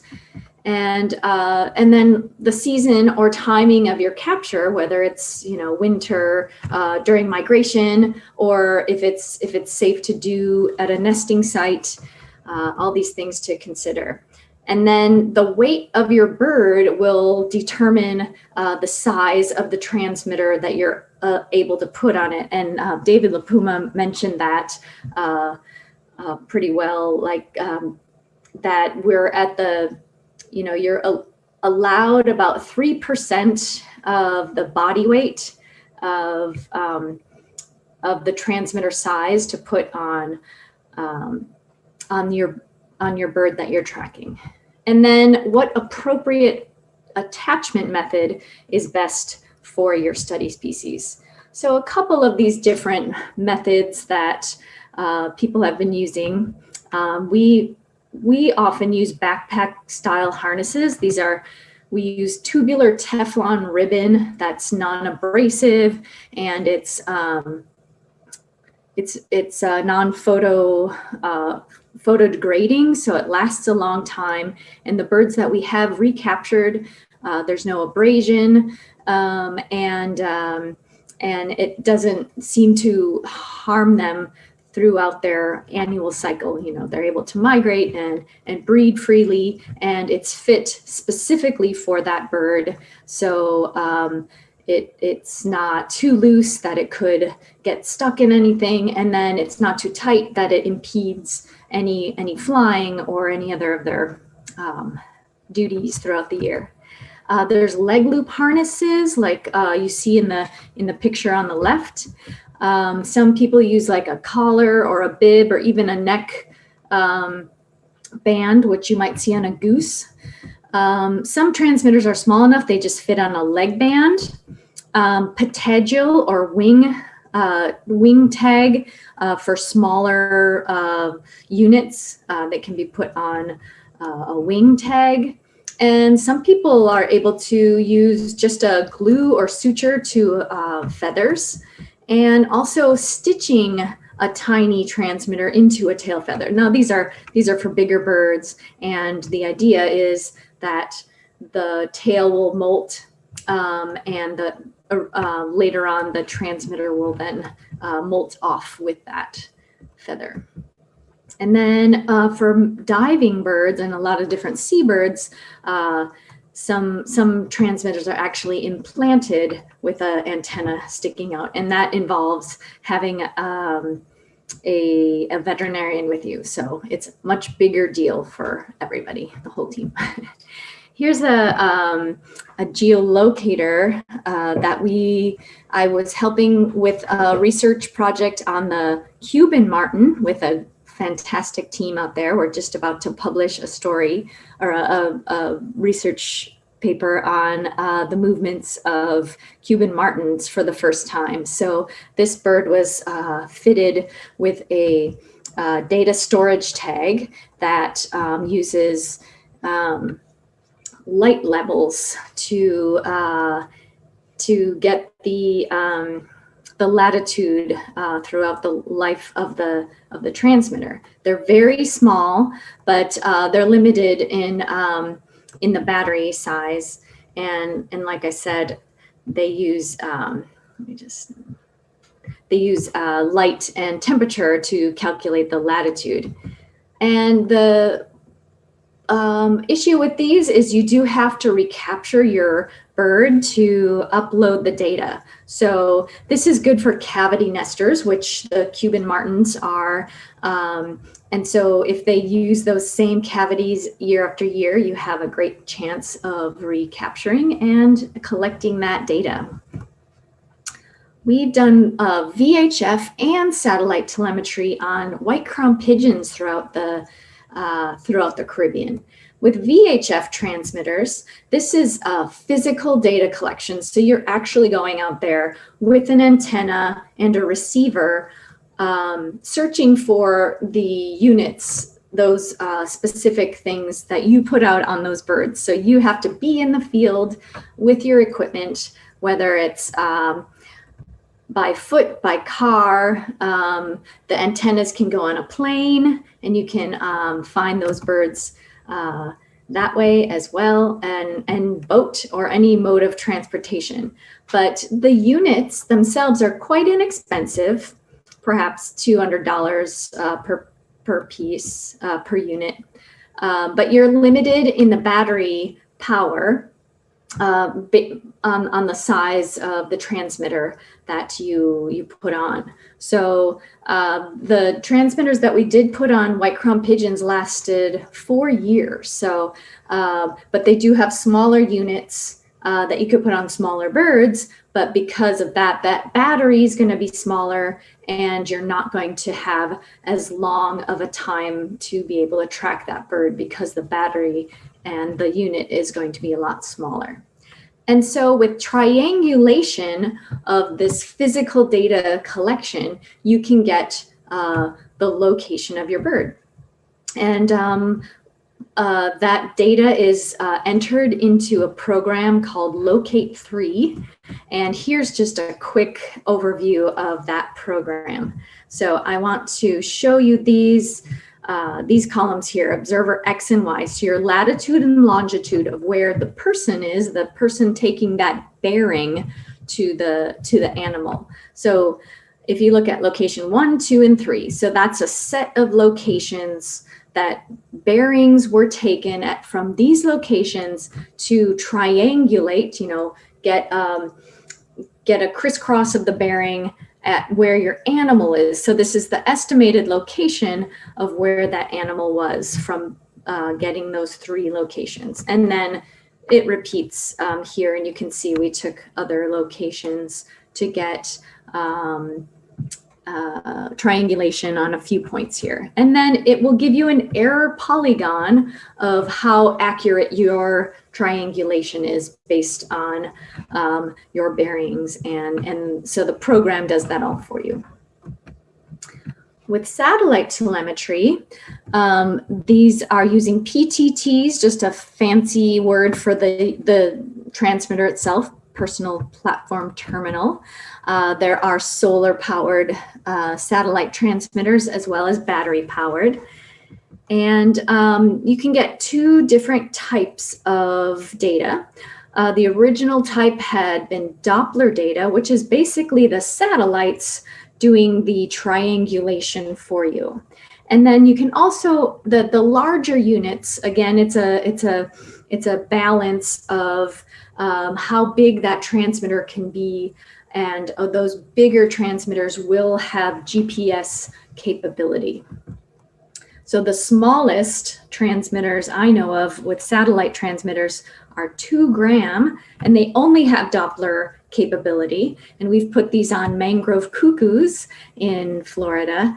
And then 12 gram transmitters are the smallest with GPS that I know of. And then those go obviously to bigger units. And when you're considering size for your bird and the transmitter you're using, you want to kind of use the bigger size of transmitter with a bigger bird, because those feathers could cover the solar panels, and then you wouldn't be getting good recharge of the battery. So that's another consideration when you are finding out which tracking device is best for your species. And these are quite expensive, and you're not just paying for the unit itself, but you also have data costs associated with it. So there's monthly charges per unit, per year, per month, really. So a lot of consideration with these. We've had solar powered GPS transmitters last as long as 7 years. So they can be they can work a very long time, which has been awesome to get data for that long. And GSM, David LaPuma talked about this with Cellular Tracking Technologies, which we also use. This is a swallow-tailed kite on the left here. These use the cellular network. So wherever there's a cell phone tower, it will pick up the transmission of the locations from your bird all over the world. GPS data is stored, and then once your bird and with the transmitter gets within cell range, it will be uploaded to to the network, and then you'll get the data after that. David mentioned there's transmitters less than 10 grams on the way, if not ready to go. That's exciting. So still a little bit bigger, and not ready for the size of a songbird quite yet, but they do have larger units available. And there is a data plan with these, but they're more economical than the satellite transmitters, just a bit. And David mentioned how many locations you can get. You can change that up. And the great thing about this is you can have communication with these transmitters once they're out and say, okay, it's in a specific place that I want to know exactly what that bird is doing on a finer scale. So you can change the number of fixes that you want within a specific time frame or a specific area, and then change it back. So you have the ability to watch and communicate with the bird as it's moving through its environment. And when it is out of cell service, no fear, you're getting all that data stored on that unit. And then once it gets within cell range, it will upload that within time, all of the data that it's been storing. So there's a lot of kind of cross your finger, hoping it's okay and everything's going all right for the bird when it's out of signal. We see this when swallowtail kites cross the Gulf of Mexico or the Andes Mountains, or in the middle of the Amazon. We lose them for weeks and even months, but then once it gets to into cellular network range and is able to upload those locations, it's quite a relief. So I just wanted to talk a little bit about other programs that people use and analysis tools once you have all this data. So there's parsing software that some of the organization or the companies that make the transmitters will give to you. Most of the companies now have specific login and your own website panel that you can monitor your birds on and check in with the health of the transmitter and see all your locations there, where you're able to download them to be ready to put into Google Earth, or even pop into something like ArcGIS. And then a lot of these organizations will make their data available in these animal movement sites like seaturtle.org or MoveBank, which is great, and you can see the locations of all your birds. It can be held privately, so just you see it. You can share it with specific collaborators at different levels where they can manipulate the data or download it or just see it, and then you can make it public so anyone can see it. So there's a lot of different security, privacy levels there you can work with, and of course a lot of different programs to work with the data in ArcGIS with different animal movement extensions, and then a lot of people use Program R to look at different things. So just a little bit more on some of our research. We've worked with white-crowned pigeons in these locations from Jamaica, Grand Cayman Islands. We tagged 3 birds in Puerto Rico, 2 in the Bahamas, and from the Florida Keys, our birds migrate to Cuba for the winter. And we were looking at how much the population of white-crowned pigeons moves or doesn't move throughout the islands. And the biggest moves were from Florida, half of our birds went to Cuba for the winter. And then birds within the Bahamas moved between islands as well. But it's just the start of this project, and we'd like to look at other places where white-crowned pigeons are breeding and moving through to learn more about the mixing of this pretty much nomadic bird that is flying around for fruiting trees, moving between areas where there are abundant seeds and fruit for them to feed on. And just an example of what home range analysis might look like. People use these density, kernel density estimations. So each of these squares is like a GPS location of where a bird had spent time.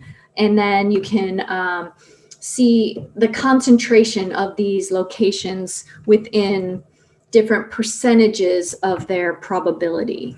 So it's a good way of seeing where birds are spending a lot of time. And this can be done a few different, there's a few different analyses to get you to these results. And MCPs, which is minimum convex polygons. And that's just connecting the outermost locations of an activity range of some birds. So what I'm showing you here are great white heron locations. So there's 5 different colors. That's 5 different birds within the Florida Keys that we were looking at. And we wanted to look at the habitat that these birds were using versus what was available. So we calculated the habitat within this MCP, that minimum convex polygon, and we compared it to the exact locations, which were GPS quite accurate locations of where these birds were foraging and also roosting or nesting, to see if they were selecting for or against specific habitat types. So that is a habitat use versus availability analysis. We've done magnificent frigate bird research in tagging birds in Florida. So within the United States, magnificent frigate birds only nest on the dry tortugas. And there is a colony there of about 200 nests maximum. But throughout Florida, throughout South Florida especially, in the Florida Keys, there's thousands of birds that are using the Florida Keys in the non-breeding season. So where are these birds coming from? So we were able to tag 5 non-breeding birds and follow them to see where they are going. We used satellite telemetry here, and you see the different colors are different birds. And we put leg loop harnesses on the birds to look at this. And we found that 3 of the birds just wintering or spending the non-breeding season were nesting on the Yucatan Peninsula. 2 of them were up here on Isla Cantoy, a male and a female were using that area. And then we had another female down here in the islands off of the Cian Can Biosphere Reserve. So very exciting. And then a 3rd or 4th bird went to Cuba every year, and it nested down here on the archipelago in the on the south side of Cuba, and came back and forth each year. So that was very exciting. And we've been studying swallowtail kites with all these different kinds of tracking devices, from VHF to satellite and now GSM.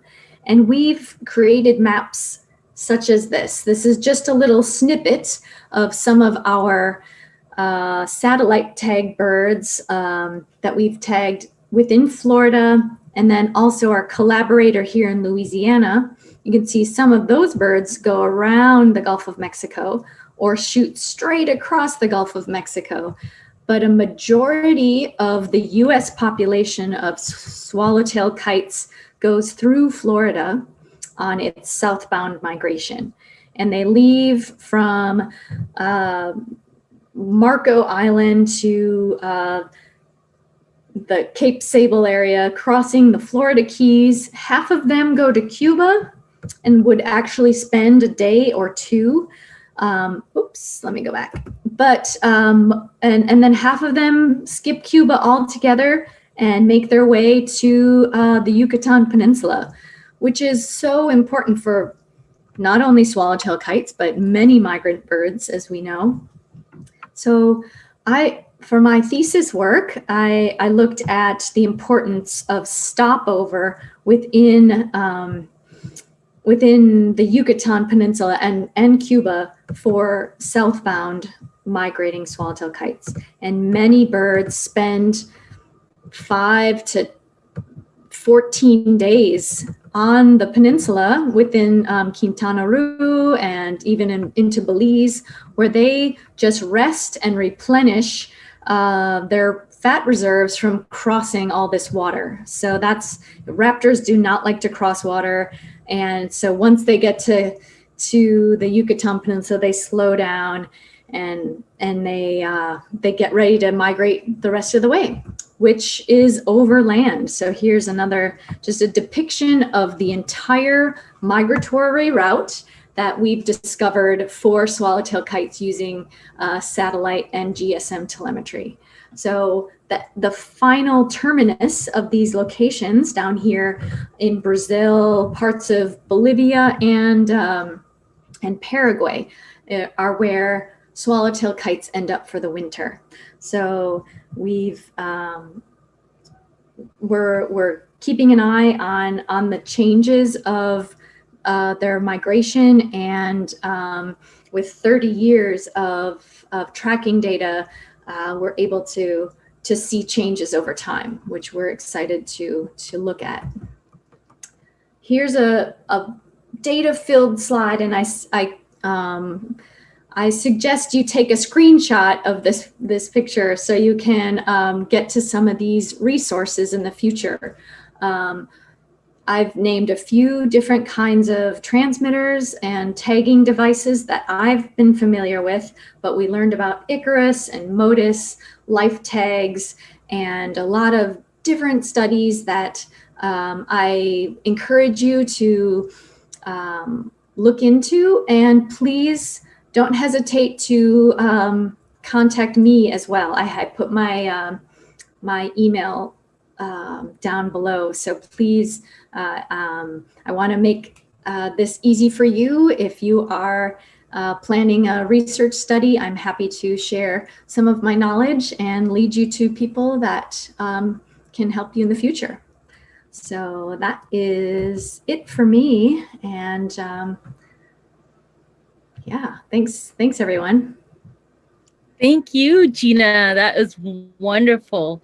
It's so important, like I said in my last intervention, to see the important stopover sites, routes. We would not know this if it weren't for this type of research. I mean, who would have known that they just shoot through the Gulf, right? Yeah. So it's very important. It's very important. Thank you so much for being with us today. We do have our questions and answers section now. And so if the panelists can all turn on their cameras, we do have a couple of questions. I have questions for Evan from around 2:30. So Evan, Evan, si estás por ahí, tengo varias preguntas para ti. Eres el primer panelista en contestar. Enver. Tengo aquí, Evan. Enver. I think we're missing Dave Schimmel. Enver, ¿nos escuchas acá? Sí, los escucho a ustedes. Pues, don Enver, le tengo la primera pregunta que habían hecho, que si capturan playeros que han sido anillados por otros grupos que ustedes hacen.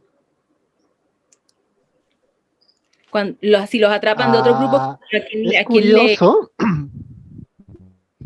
Maybe do those questions in English and Spanish, Sheldon, so everybody, I don't know what Arturo is going to do with this English-Spanish translation.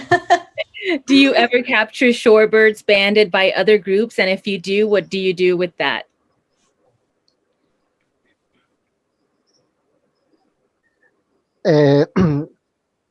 Es curioso porque en toda la ruta hay distintos proyectos que han marcado aves playeras, pero 5,000 aves que hemos marcado, habremos recapturado un par de aves que fueron marcadas en Estados Unidos, porque tenían las banderas verdes. Habremos recapturado y después no hemos recapturado aves de otros proyectos, pero sí hemos reavistado aves que sí han sido marcadas en playero de pecho rufo, en distintas zonas de Estados Unidos, en Luisiana, en Delaware. También hemos observado aves que fueron marcas blancas, pero sí, no hemos recapturado muchas aves de otros proyectos. Gracias. Eso está interesantísimo, como usted dice, curiosísimo. Y otra pregunta es, ¿cómo nosotros podemos cooperar para mejorar el conocimiento de esas rutas de las playeras que ustedes están trabajando?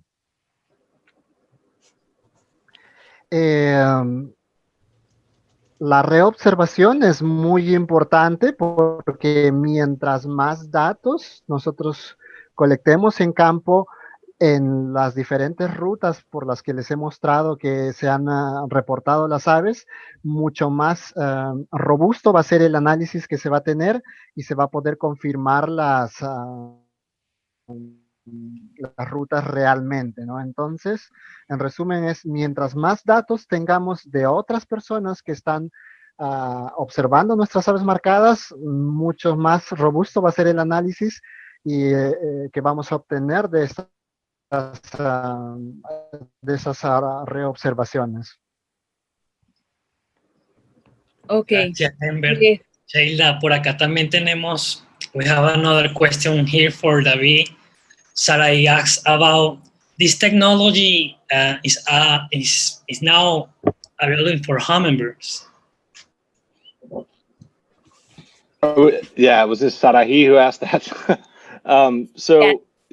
The question is, is it ready for hummingbirds? And as I responded to her on Facebook, we're not there yet. Hummingbirds weigh on average 3.5 grams. I should say we're not there yet for the little tiny hummingbirds that she and I both love. There are many larger hummingbirds in the tropics that actually can carry these tags and are carrying. Like there's a project now with white-tipped sicklebills that's going to be in Colombia that's carrying our little life tag. So it's very possible for larger hummingbirds, but for hummingbirds that are 3.5 grams, with the restriction of 0.3% of the body mass for a tag, we're really not there yet, but we're getting so close. And I mentioned in my talk 900 megahertz, so that frequency can actually use much smaller antennas and therefore much smaller tags. So I foresee in the next 4 to 6 years, maybe sooner, we'll have a 900 megahertz tag that can be put on a hummingbird.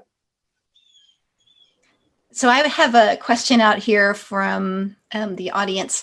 The question is, in terms of all of these tracking technologies, is it competing with one another, or what does it look like for Icarus versus Motus versus, how are all of those going to work together, or are people just going to pick and choose what works best for them? How is that going to affect the tracking world? That's a good question. And I guess I'll take it. I don't know if David is on here as well. He is, but he's muted right now. So I'll take it because he's muted. I'll let him go next. So basically, there is competition out there, obviously, and we are companies. I know David works for NASA, but we are companies that are trying to make a product and have to profit from it in order to survive. That said, our company is made of biologists and engineers and people who have been doing bird research for many years. So we have a separate interest, kind of a secondary bottom line that is to support research.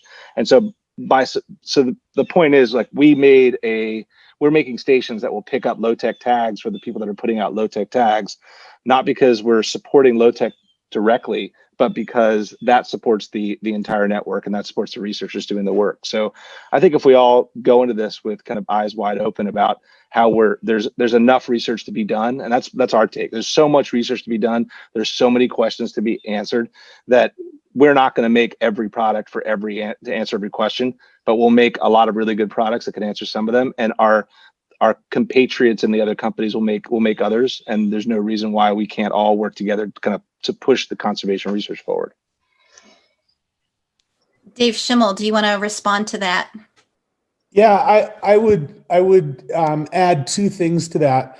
One, the fact that there are multiple companies has led to a tremendous amount of creativity in finding different solutions and different technologies that address different research needs. So when you look at the different networks that are out there, they overlap in that they all provide locations over time, but they have different capabilities, different costs. The tags have different sizes and configurations. The space-based approach will always be more of a complement to the in situ, to the tower or station-based or handheld-based approaches. Its ideal application is for species that have really huge ranges, where tower-based or local receiver-based approaches are always going to be really challenging. But it's likely that it will never be able to transmit as much data as a ground-based system that can provide very, very frequent, very precise locations. So I think it's really an advantage that there's this ecosystem of tracking technologies out there now that are, that are just creating new capabilities regularly. And absolutely, the space-based approach will never displace the ground-based approaches. At the same time, it's hard to imagine that the ground-based networks will ever be extensive enough, for example, in the Arctic or in tropical jungle domains, to replace the space-based approach. Or for that matter, the space-based approach, I know we haven't talked about it very much, but for pelagic birds that are often hundreds or thousands of miles from the nearest land, the space-based approach is going to be the only way for tracking them for the most part. And many of them, of course, are larger birds and are already suitable for the tags that exist today. That's a great point. Can I make one more comment, kind of, because David inspired me?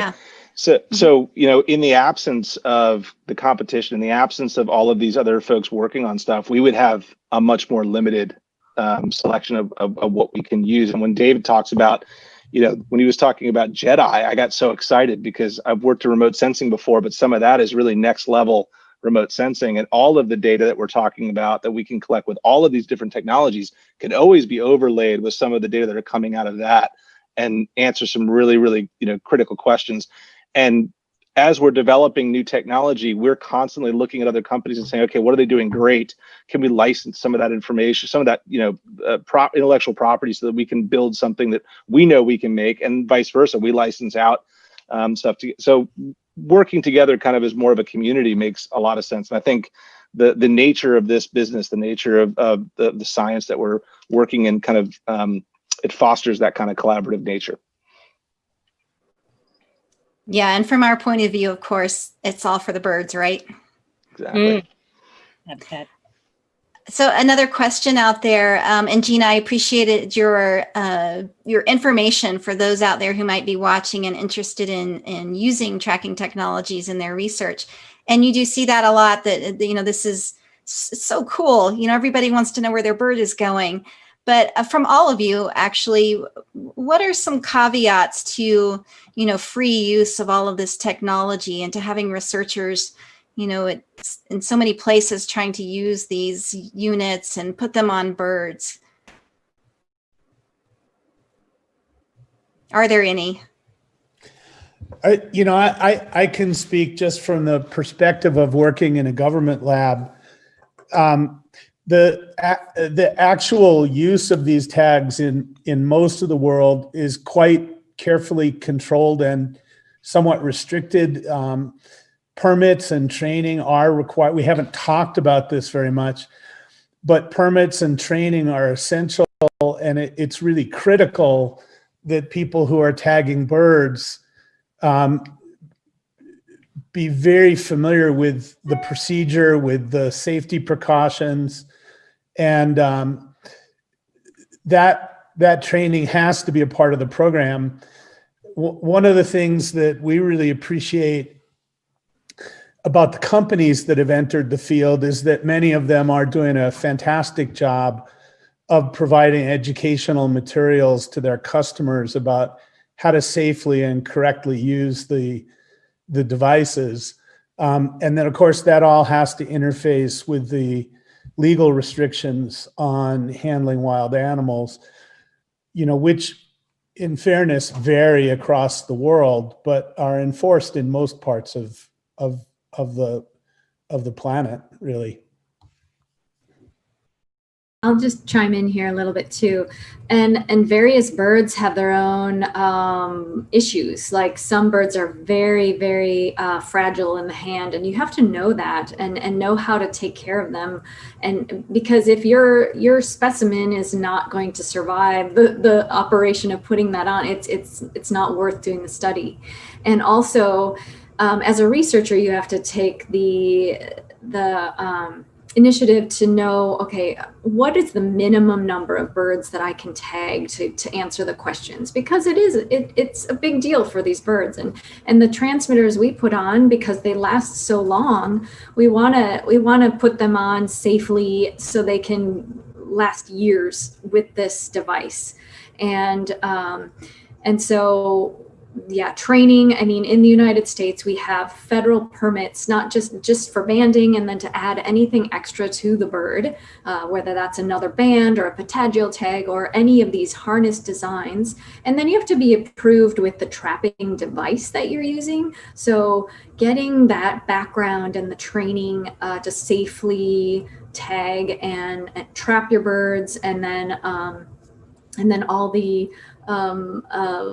additional things you're putting on those birds is regulated through state and federal. And then each location where you tag birds will have their own permitting process too. So it's not just jump out the door and put a transmitter on a bird. So it's regulated, and there's a lot of people out there to help train others. So yeah, I was going to jump on that. I've known Gina for many years, and I've been out in the field with her many, many years ago, and she is a top-notch field biologist. And there are Ginas out there, no one just like Gina, but there are many people that have been doing this work for years who can be a resource. So, if you're embarking on a project, we get calls all the time from folks that have a project idea, and their question can really only be answered with telemetry data, which is the perfect fit, but they have no experience putting a device on. And we will connect you with those folks. And there are plenty of folks out there, and they're always willing to help, and always willing to, and even come out and do the work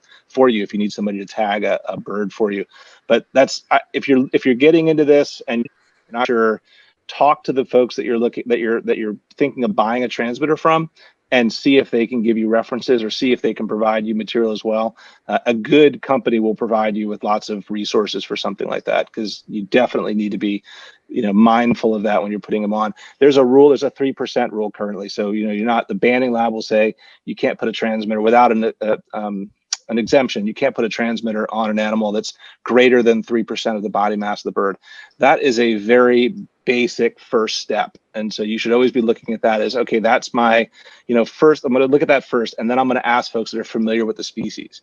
Falcons, for instance, I would not put a transmitter on a falcon that's greater than 2% of the body mass. So there are species, as Gina mentioned, that are very specific requirements or tolerances, and knowing that going into it is really going to help you be successful and keep the bird safety first. Thanks, everyone. That was wonderful. We really appreciate your time, and we actually have a second session to this, so you're welcome to stay on and listen. We have Nick Bailey, Joe Segrist, Sarayi Contreras-Martinez, and Kashmir Wolf coming up next. And similar setup, which is that we'll let each speak, and then we'll have a Q&A at the end. So we're looking forward to that. Again, for all of our new incoming speakers, if you could speak slowly for our translator, he's having to handle Spanish, English, English to Spanish, Spanish to English, and he's doing an amazing job as he always does, but we can help him out in that way. Miguel, are you taking this one away? Next speaker, Nick Bailey from Colombia in Salvat organization. Welcome, Nick. We are ready on time, so you can start sharing your screen. Yeah.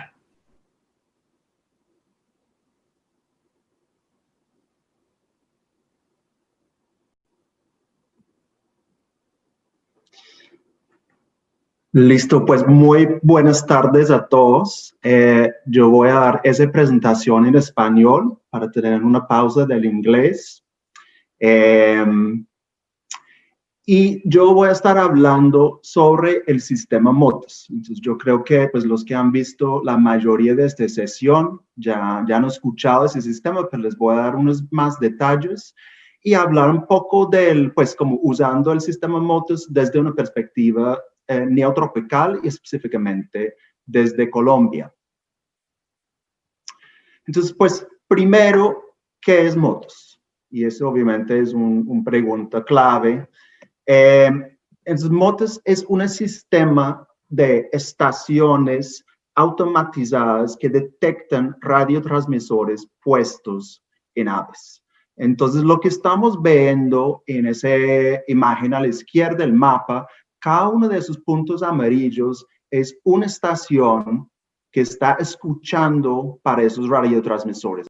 Y yo sé que David Lapuma ya habló mucho de esos transmisores, pero eso es lo que se puede ver en la espalda de ese coccyx americano a la derecha, es un radiotransmisor y ese está emitiendo un pulso cada cuanto y esas estaciones están escuchando para eso.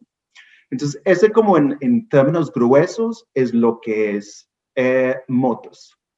Pero lo más importante sobre MOTOS es que es un sistema colaborativo. ¿Qué significa eso? Pues este sistema no fue puesto, o esa red no fue puesto por una sola organización. Es una colaboración entre cientos de diferentes organizaciones, universidades, agencias gubernamentales, y cada uno ha puesto esas estaciones, esas antenas en el paisaje con un fin específico, no necesariamente contribuir a la gran red, sino para contestar preguntas específicas sobre especies de interés por ellos, que podría ser especies terrestres como catarrhus ustulatus, podría ser un playero, o podría ser incluso ni siquiera un ave, sino un insecto como una mariposa migratoria, como los monarcas. Entonces, ese es como el genio del sistema que no requiere como una gran cantidad de financiamiento por un solo proyecto, sino muchas diferentes personas están poniendo las piezas para que ese sistema empiece a funcionar a nivel como continental o hemisférico para poder rastrear aves y pues especialmente aves migratorias en el espacio. Entonces, yo quiero mostrarles como algunos de los componentes básicos de qué significa trabajar con MOTOS, qué necesitas para lograrlo. Entonces, pues, obviamente el primero es tener un radiotransmisor. Y generalmente la gente que trabaja con MOTOS usan un tipo de transmisor que se llama un nanotag. Y esos son transmisores bastante pequeños y tiene una curiosidad que es súper importante. Y eso es que esos transmisores transmiten en una sola frecuencia. Es decir, si tú tienes un receptor, sea automatizado o manual, tú solo tienes que tener ese receptor en una sola frecuencia para detectar el señal que está enviando esos transmisores. Y lo que fue el gran avance de esos transmisores, más allá de lo que hemos usado por ya décadas en términos de la telemetría, es que con los pulsos que mandan esos transmisores, están mandando un señal único que le da una identificación. Y ese permite que podamos tener miles de transmisores en el sistema en el mismo momento, todos transmitiendo sobre la misma frecuencia, pero con un receptor que puede leer ese señal, ya se puede diferenciar uno al otro. Entonces, ese es como uno de los aspectos fundamentales de ese sistema. Esos transmisores pueden variar desde algunos como alrededor de los 0.3 gramos y pues hasta mucho más pesado, y es bastante de acuerdo con la especie que uno quiere estudiar y el largo, la vida que uno quiere del transmisor. Y pues por supuesto, para poner ese tag sobre un individuo, pues por ejemplo un ave, pues uno necesita un tipo de arnés. Y en la última presentación vimos como lo que es el más utilizado, un arnés que va alrededor de como los patas del ave para que el transmisor siente sobre la espalda. Bueno, ya teniendo un ave con su transmisor puesto, para poder detectarlo, por supuesto necesitamos algún tipo de antena que puede recibir ese señal. Y pues igual que los transmisores, esas antenas pueden variar bastante. Tú puedes usar una antena manual pequeño y ir andando en el campo, pero también puedes montar antenas grandes para tener un sistema de detecciones automatizados. Y las antenas que típicamente se usan en el sistema motos son las antenas Yagi y usan 9 elementos. Eso es grande para una antena en general. Y lo interesante de esos es que tienen un rango de detección bastante lejos. Es decir, como un individuo que está volando podría ser detectado hasta 15, máximo 20 kilómetros desde donde está el antena, que obviamente da mucho, pues empieza a generar como un área mucho más grande para detectar las aves que cualquier sistema tradicional. Y pues para montar esos, tú puedes tener un sistema más o menos como tecnificado, como tenemos a la izquierda, con puros elementos de aluminio, pero pues también en zonas rurales donde los materiales son mucho más difíciles de conseguir, pues uno puede usar cualquier material local, hasta como un tronco de un árbol duro, como en ese ejemplo en una montaña en Colombia. También para nosotros las guaduas o los bambús han estado bastante exitosos en el contexto colombiano. Es un recurso disponible, son derechos duros y pueden apoyar varias antenas. Entonces, esas antenas también, al ponerlos, uno está pensando en los objetivos específicos del estudio. Entonces, la dirección que tiene las antenas obviamente tiene que ver con las preguntas que quiere contestar, y el número de antenas y estaciones automatizadas también. Entonces, esa imagen hay 2 antenas, uno como cerca, pero también en el edificio, en la distancia, hay otra antena puesta, intentando cubrir esa montaña en el norte de Colombia lo mejor que se puede.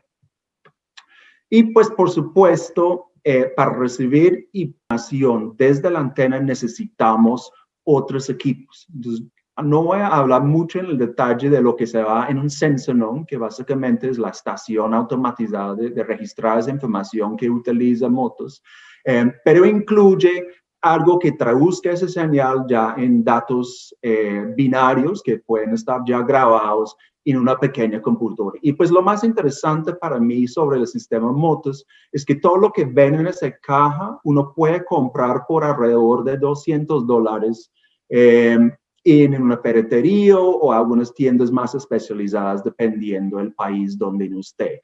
Entonces, ese no requiere como ni una gran inversión, ni conseguir todas las partes desde Norteamérica, por ejemplo. Se puede conseguir bastante de esos componentes localmente. Y esa es como una de las cosas bien interesantes sobre el sistema motos. Entonces, pues ahora quiero contarles un poco sobre pues motos en Colombia, cómo surgió y el tipo de preguntas que hemos contestado, como para dar como una visión de cómo uno podría montar proyectos en un contexto neotropical, sea en el Caribe, Centroamérica o Sudamérica. Entonces, en Colombia, todos los esfuerzos hasta la fecha con motos han sido liderados por la ONG Selva. Y los primeros 2 proyectos que tuvimos con la organización fue básicamente vinculados a 2 proyectos de doctorado. Uno de Camila Gómez, trabajando con catarros mínimos en el sitio de Pará, en el norte de Colombia, antes de que ellos realizaran un vuelo directo por el Mar Caribe hacia Norteamérica. Y el otro por Ana González, que trabajaba con 2 especies, Carolina canadensis y Catarrus ustulatus, y la pregunta de ella era más enfocada en los sitios de invierno y para entender la calidad de 2 diferentes hábitats que se encuentran comúnmente en los Andes de Colombia, siendo el cafetal bajo sombra y los bosques. Entonces voy a contar como un poco de los detalles de esos proyectos para que puedan ver el poder de motos en contestar ciertas preguntas. Entonces, en cuanto al proyecto de Camila Gómez, pues ella tiene el interés en cómo describir la parada que Catarrus Mínimos realiza en el norte de Colombia y para entender pues qué tanto tiempo están allá, si varía el tiempo que ellos quedan en diferentes hábitats. Spending in different habitats. Y And hay alguien hablando, no sé si somebody talking. El micrófono de Arturo hizo... No. Perdón. Gracias. ¿Qué estaba diciendo? Sí, entonces pues ella quería como describir más ese sitio de Pará, pero también entender cuando las aves salieron de Colombia, ¿qué hicieron? Porque ese siempre fue como una de las preguntas más difíciles para contestar para muchas personas que trabajan con aves migratorias, y específicamente cuando trabajan con de Pará, donde esas aves están cargando las reservas energéticas que necesitan para volar. Y pues realmente ese estudio fue el primer intento de rastrear un ave entre continentes utilizando el sistema MOTOS.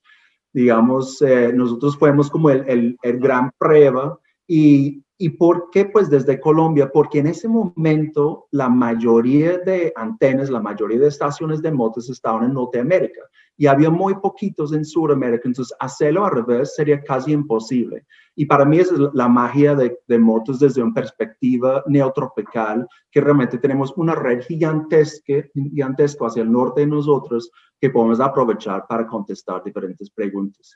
Y en el caso de los catarros mínimos, pues Camila encontró que pues no solo podríamos detectar aves que salió de Colombia en Estados Unidos y luego en Canadá, pero además encontramos unos vuelos increíbles en que esos aves arrancaron y volaron casi 3 días enseguidas y volando más de 3.000 kilómetros antes de que tuvieran que parar otra vez. Y ese fue como la primera vez que apreciamos qué tan importante un solo sitio de parada podría ser en la migración de una especie pequeña, terrestre, de migratoria como catarros mínimos. En cuanto al estudio de Ana María González, pues yo ya mencioné que ella estaba interesada en estudiar 2 hábitats y la calidad relativa de ellos.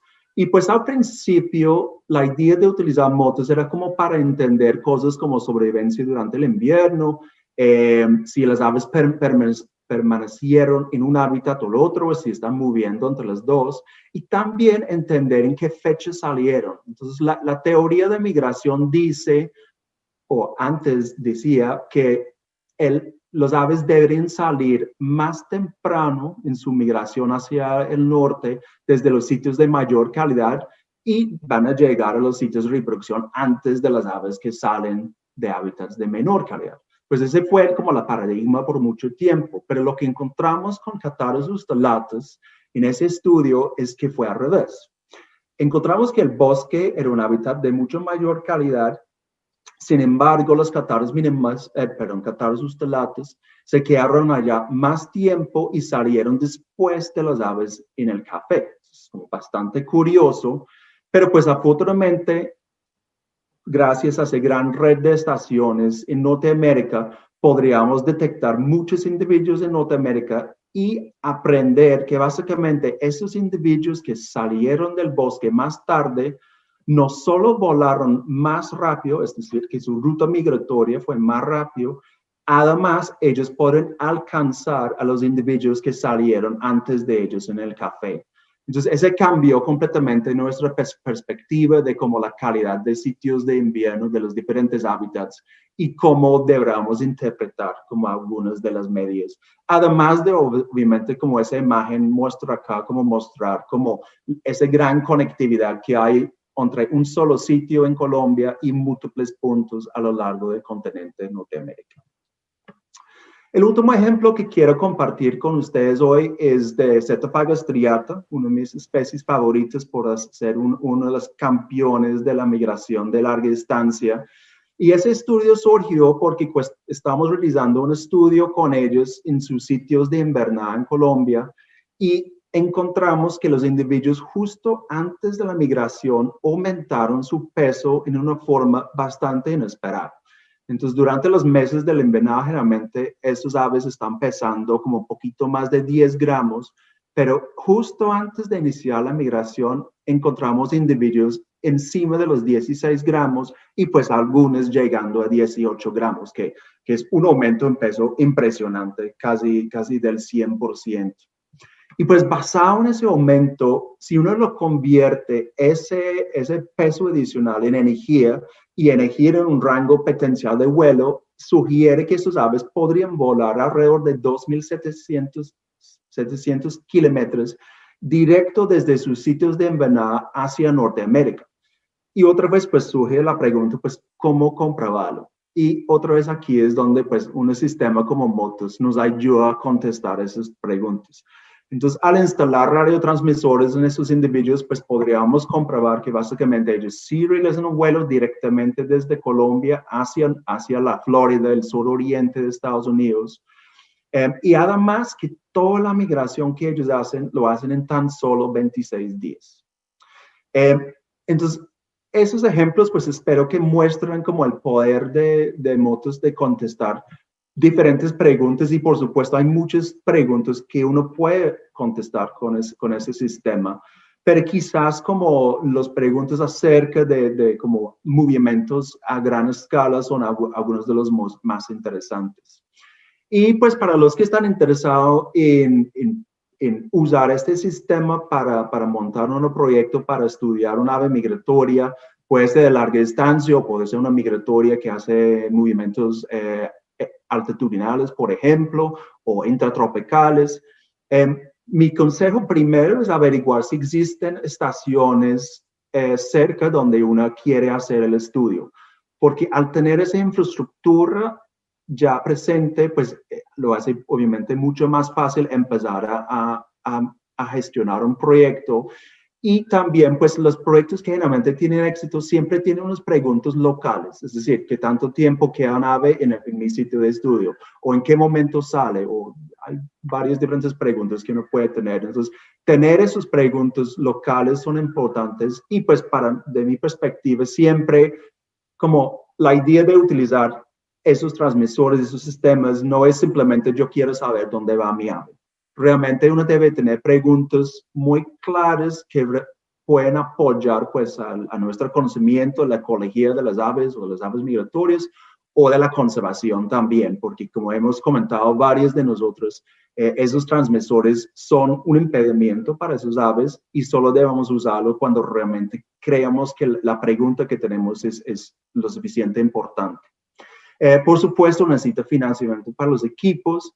Y pues igual que varios han mencionado, desde Selva, que estamos ayudando a Birds Canada a coordinar como la red de motos en el neotrópico, estamos abiertos a recibir preguntas y dar consejos, capacitaciones también. Y en ese momento la persona de contacto dentro de Selva para cualquier pregunta de ese tipo es Ángela Caguazango. Entonces, pues con eso termino. Ahí están como varias páginas web donde pueden encontrar más información y el correo de Ángela por si acaso alguien quiere contactar. Y pues muchas gracias por escucharme y por supuesto voy a estar acá un poco más tarde para contestar cualquier pregunta que puedan tener. Excelente, gracias Nick por tu intervención. Vamos ahora al siguiente presentador, que es Joe Singer, que nos va a hablar de las tecnologías de rastreo del Purple Martin. Es un video. Adelante, Marcus. You tell me when.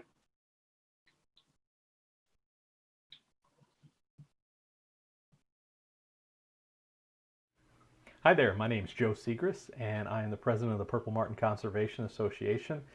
I'm thrilled to be here presenting to you today as part of Migratory Bird Day Live Part 2, and really excited to talk to you about radar, weather radar, and its uses in tracking and monitoring wildlife. So here the title of the talk is Radar Aerial Ecology, a New Frontier in Wildlife Monitoring, and that's exactly what this is. This is a relatively new science, only really developed in the last 20 years due to emerging technologies in weather radar, which I'll talk to you guys about. But this is cutting edge, groundbreaking stuff. So I want to start off here with this radar loop. It's pretty striking. You see this flash of blue that passes through. You know, we've got rain and storms that are heading west to east, like you're used to seeing on the weather. But you've also got this, you know, kind of blue explosions. Some of them even have green with higher intensity. That is the sunset passing across the Earth's surface as it rotates, and each one of those little blue explosions is migratory birds taking off at nighttime to do nocturnal migration. So before we get any farther, I want to say that I am not a researcher in this field. I'm familiar with it. I use it a little bit in my research, but I'm certainly not you know, at the forefront of this technology and techniques. So I want to direct you guys to these researchers here, and I've got their Twitter handles there as well. A lot of the stuff that you're going to see here in this presentation I have borrowed straight from their Twitter accounts and past presentations, because they are much better at putting all this together than I am. So before we get into this, let's do a little bit the basics on radar so you understand what we're looking at, how it works, and what the breakthroughs were that made it possible for us to do some of the biological research that I'll be pointing out. So weather radar, electromagnetic beams are sent out from a transmitter, bounce off something in the air, and return, and those echoes that are received, you know, are translated into a signal. In the 80s, I believe, Doppler radar was the new technology that came out, and that was able to determine the movement to or from the radar station by storms, but it's also you can also use it to determine how an animal is moving in the air. And then more recently, a new technology came out with and was retrofitted onto radar stations across the United States. It's called dual polarization radar. And basically that, instead of just sending a general beam of radar, it sends a beam that is vertical and then another beam that's horizontal. So it's two separate beams that are sent consecutively, and from that, the difference between the two reflections, you can infer what shape something is. So that technology was introduced with the idea of determining what type of precipitation it is, but it's also very good for determining if something is precipitation or if it's biological. So let's talk a little bit about purple martins. Like I said, I'm with Association. They are a North America's largest swallow, migrate and breed in the United States up into Canada, and then when the breeding season is done, they migrate across the Gulf down to the Amazon rainforest where they overwinter. But when they are preparing for that migration south, after the breeding season, they form huge flocks. They're called roosts. These can be up into the hundreds of thousands of purple martins. And after they've all been out, scattered out, feeding throughout the day, they gather up at night and they land in very concentrated areas. And in the morning, they all disperse almost simultaneously, really over the course of probably 10-15 minutes. That many birds all leave into the environment, and they leave in all directions, flying upwards and outwards from the roost, going out to feed for the day. And that's such an intense concentration of birds at the same time that it shows up on weather radar as something called a roost ring. So here's a little bit more video of purple martins flying around at a roost. And what you get is these little, looks like fireworks, little explosions on the radar. You can see here all these little circles that are popping off all over the place. Each one of those is a purple martin roost leaving for the day. And we can look and see where that circle started. You know, you go back frame by frame to the first little indication of where it is. And then you know that roughly, you can't get it quite exact, but in that general area, there's going to be a purple martin roost. And if it's large enough to show up like this, it's a pretty significant amount of birds. But it's important to know that radar is not just a two-dimensional thing. Like I said, the beams go up and away, but radar, as a technology, they do multiple elevations of scans. So it'll spin around once, looking at a low angle, spin around again, looking a little bit higher. So it's a series of these different angles of scan over and over again, because they want to see how tall the storm clouds are, because that's an indication of how intense they are. So you can see here a little, what the beams would look like in their elevation going away from the radar station, and then there's a little simulated storm cell right there. But you can also look at bird migration in a volume like that. So here's a kind of a 3D visualization of that. This is actually a tornado. I don't know where it is, but you can convert those scans to a blob of mass and reflection. This is what a purple martin ring looks like using that three-dimensional scan. The bird migration is usually much lower, so it doesn't have that really cool, giant cloud-like thing like the storm here does. But like I said, the total reflection in all of this 3D space is quantifiable. So researchers have used that reflection. You can get an estimate of how many birds are in a space. So to do that, you just get this number of reflection. It's an intensity, is what the radar gives you. But you need to figure out what that total reflection is from, say, a flock of birds, and you divide it by what one bird, the intensity of the reflection of a single bird.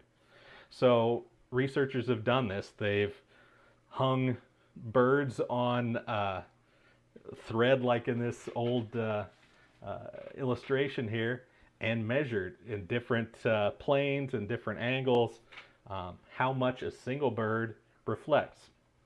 And they've done that with multiple species. You can see here, the radar cross-section in the vertical plane, mass of the bird in the horizontal plane there, and they've used this kind of total, comprehensive data on a lot of different birds to get an average bird reflection.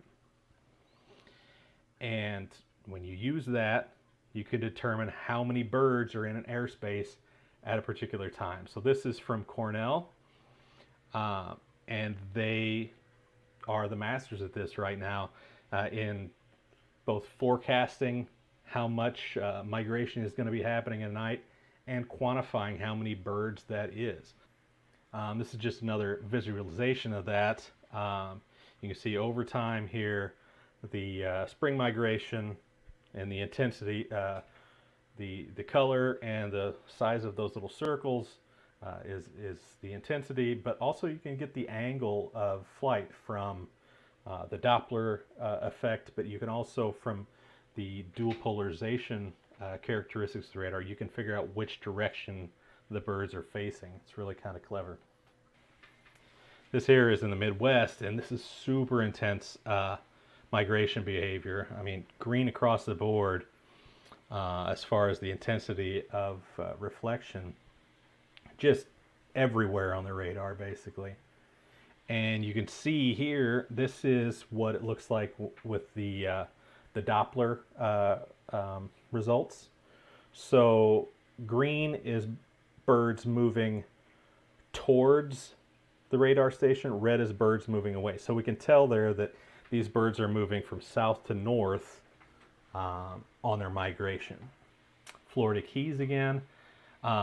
This is a pretty cool scan right here. There's a lot going on, a lot to unpack. So you initially see, I'll wait till the loop comes back around. All right, you can see just the prevailing winds taking things north. So some of that is not birds. That is the blue there on the Florida Keys is sea spray and insects and some birds being blown to the north with that prevailing wind. And then you get these big green things that pop up all across.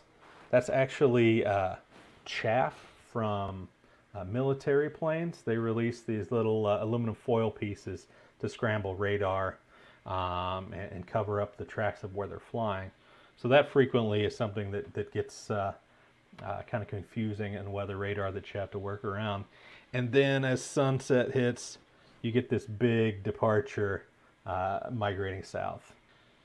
So this is one of the products of dual polarization radar. So things that are bright red are rain. So you can see here the ability of the dual polarization products to determine what's rain, what's not. So the bright red stuff is rain. Then you got the chaff popping in there. It's a lot of blue, really intense. And then you get this kind of yellow, multicolored confetti thing going on. And that's all the biological reflection there. That's the birds coming south. And in the future, it may even be possible to determine individual species by their radar signatures. So with really intense radar, you can see the movements of individual birds or flocks in the way that they're moving. Is it periodic flapping? Are they soaring? What type of a pattern do they use when they fly? Do they flap a little bit and then glide and flap and glide? All that stuff in the future is going to be possible through weather radar, and it'll make easier identification possible. We won't necessarily need people on the ground to verify, okay, this flock is purple martins. These insect signatures are dragonflies, or this is this type of butterfly. So, in summary, weather radar, it's possible to learn about a lot of things besides weather with weather radar. It's usually filtered and hidden from us because it's seen as a nuisance by meteorologists. But if you know to look in the right spots, you can find this data out there. And while it's primarily the North American radar that's got these capabilities, these upgrades, in the future, as South American and Central American countries upgrade their weather monitoring capabilities, this will be really exciting to extend this type of research and data collection into the rest of the Western Hemisphere. So thank you all for staying with and watching, and I look forward to taking your questions in a bit. Thanks. Bye. Thank you very much for that great presentation, Joe. Please stay tuned here for the Q&A session. Our next speaker, Professor Saraí Contreras from Mexico. Thank you very much for coming and stay in this tracking panel. Please, you can share your screen.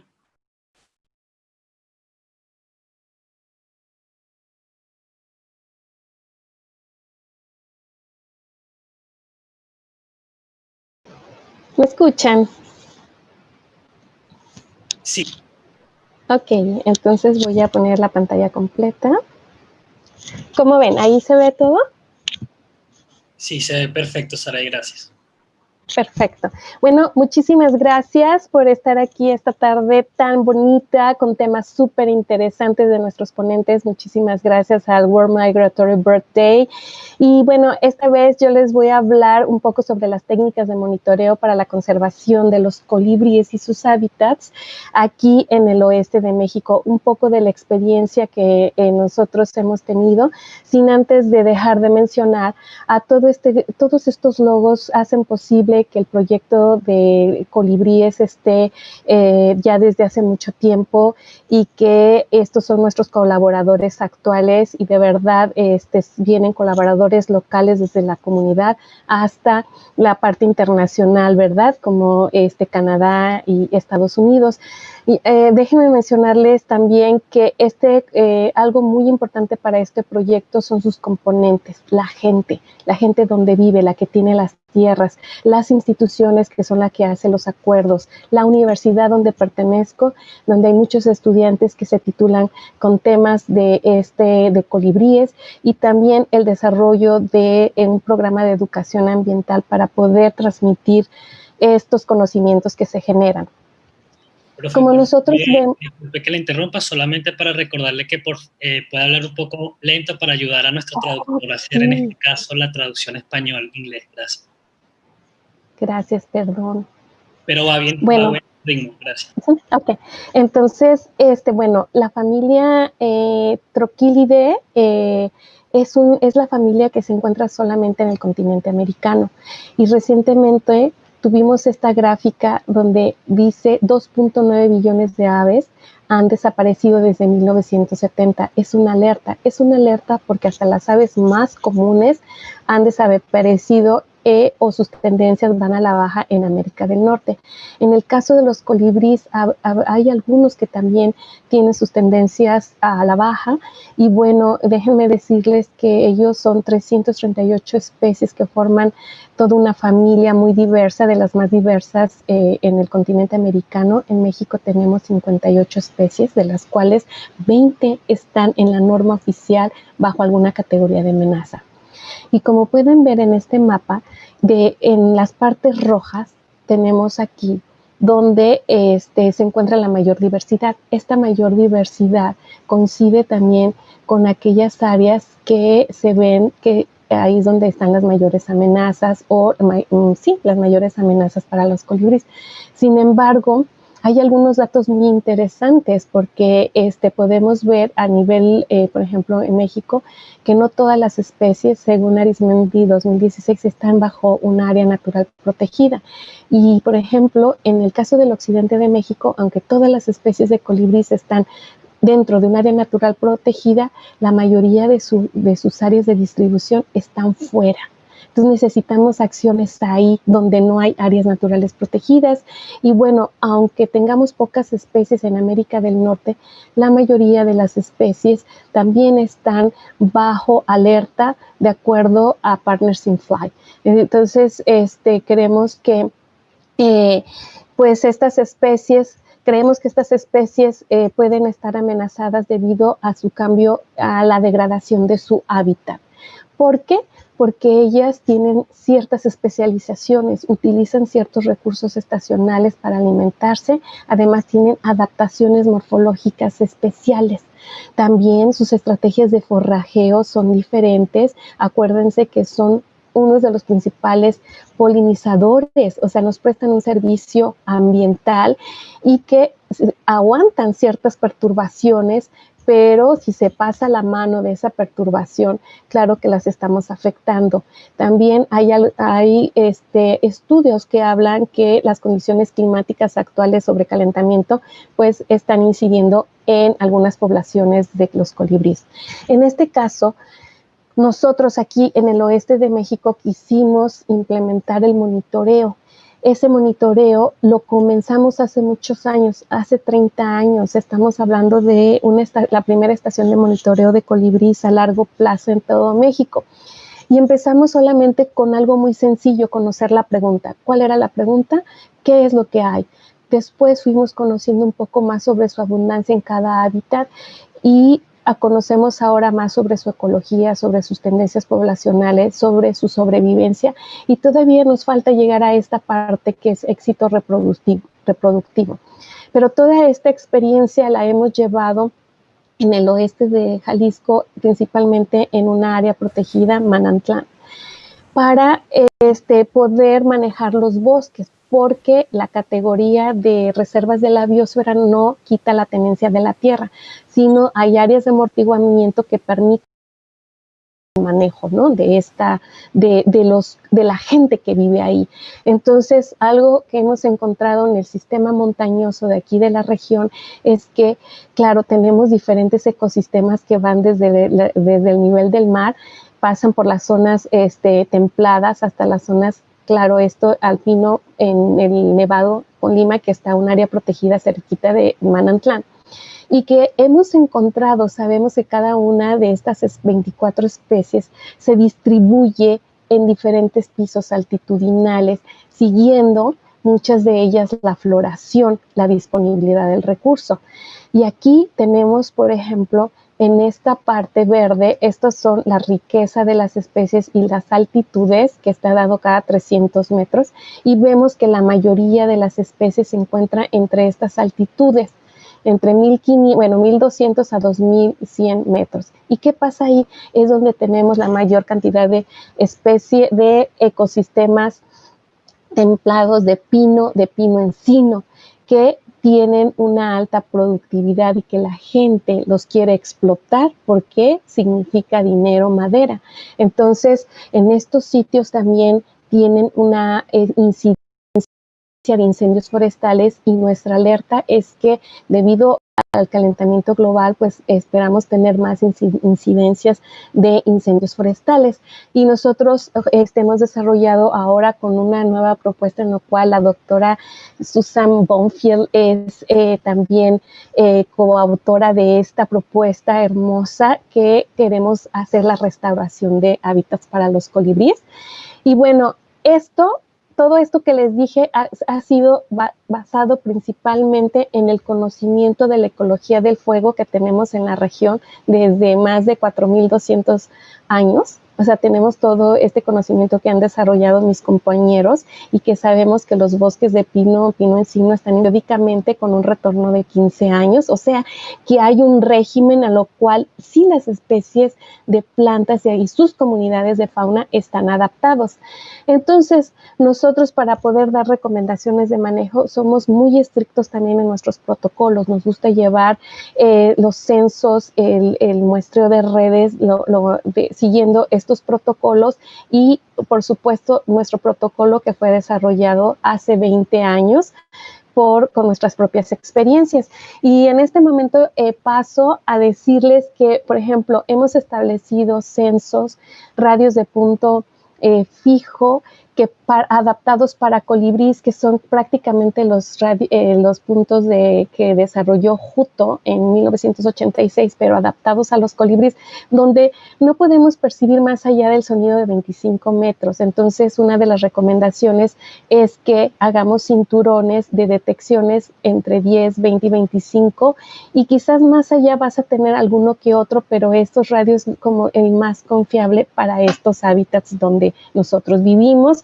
Y bueno, todo es fijo en el ancho del radio y también en un tiempo determinado para que puedan ser comparados. Y bueno, la otra parte que es muy interesante es que quiero que sepan, quien vaya a dedicarse a censar colibríes deben de practicar. Si por ejemplo ustedes ya practican cantos con paseriformes u otras aves, con estos deben de tomar un tiempo para especializarse, porque los colibríes producen diferentes sonidos mecánicos debido a la cola, a la pluma del ala y también por la siringe. Entonces debemos de estar bien conscientes que esos diferentes sonidos pues son producidos de diferente longitud de onda y debemos de estar muy bien capacitados. Dentro de la técnica de uso de redes de niebla, por supuesto que seguimos el código de ética, y bajo esto el manual reciente que bueno, nosotros colaboramos para enriquecerlo sobre el bandeo de colibrís.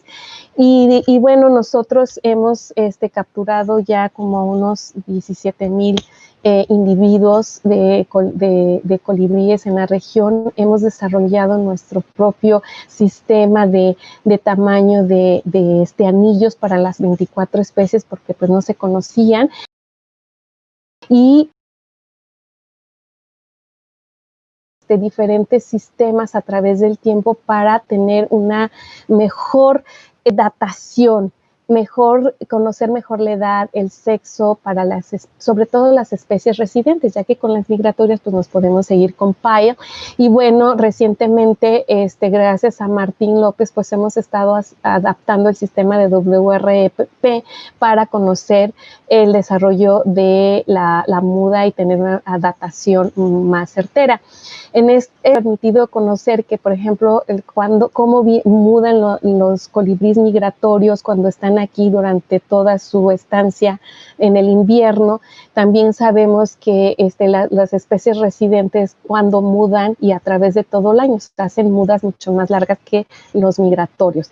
Todo esto es un gasto energético, y el gasto energético implica que hay que conservar esos sitios cuando están las especies migratorias.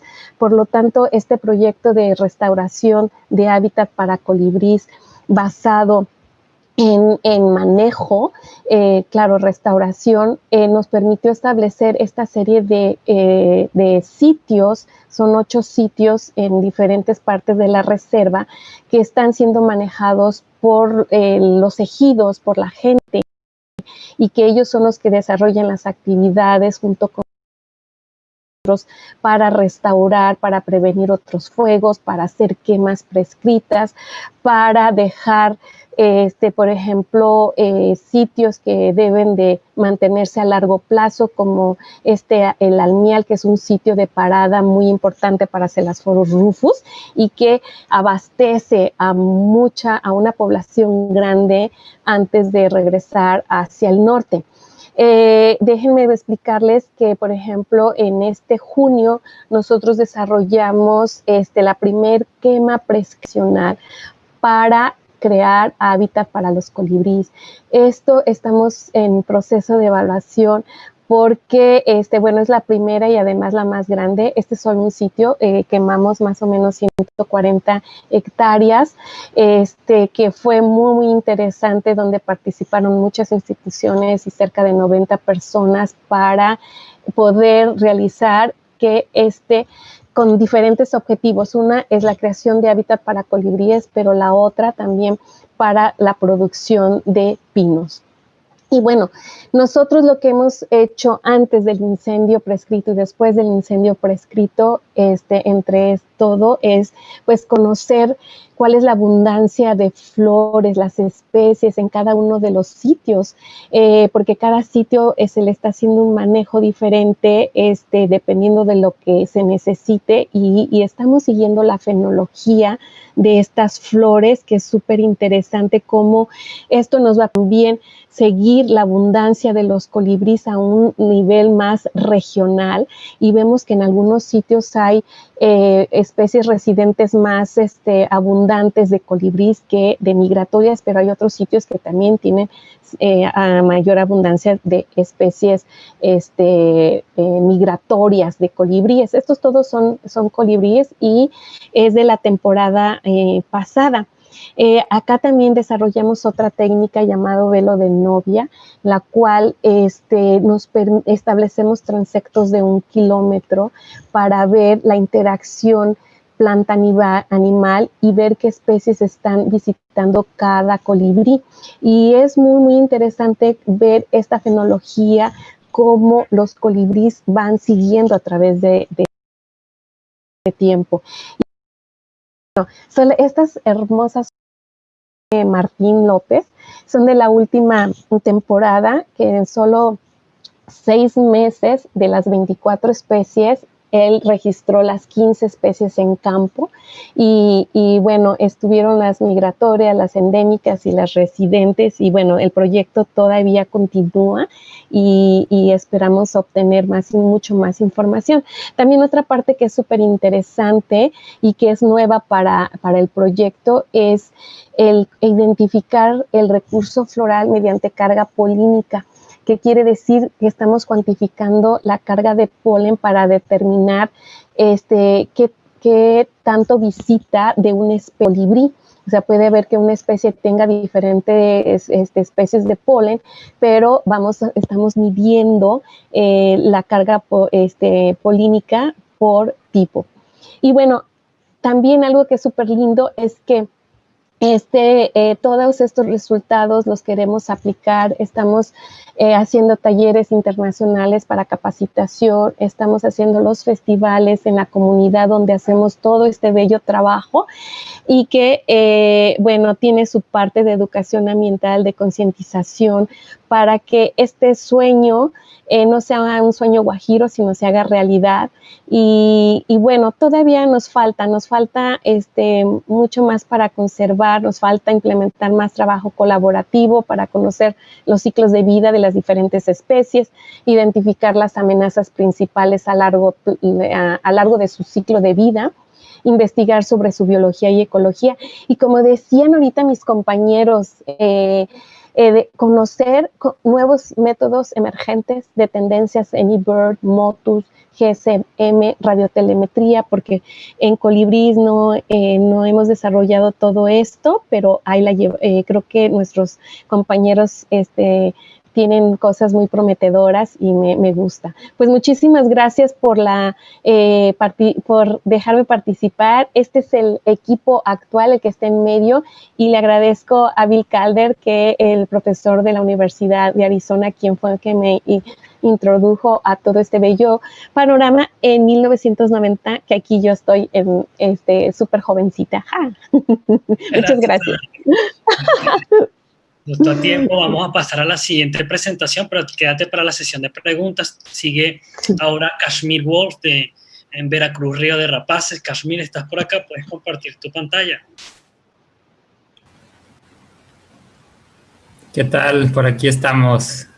A ver. Gracias, Kashmir. ¿Puedes compartir tu pantalla ahora? Claro que sí.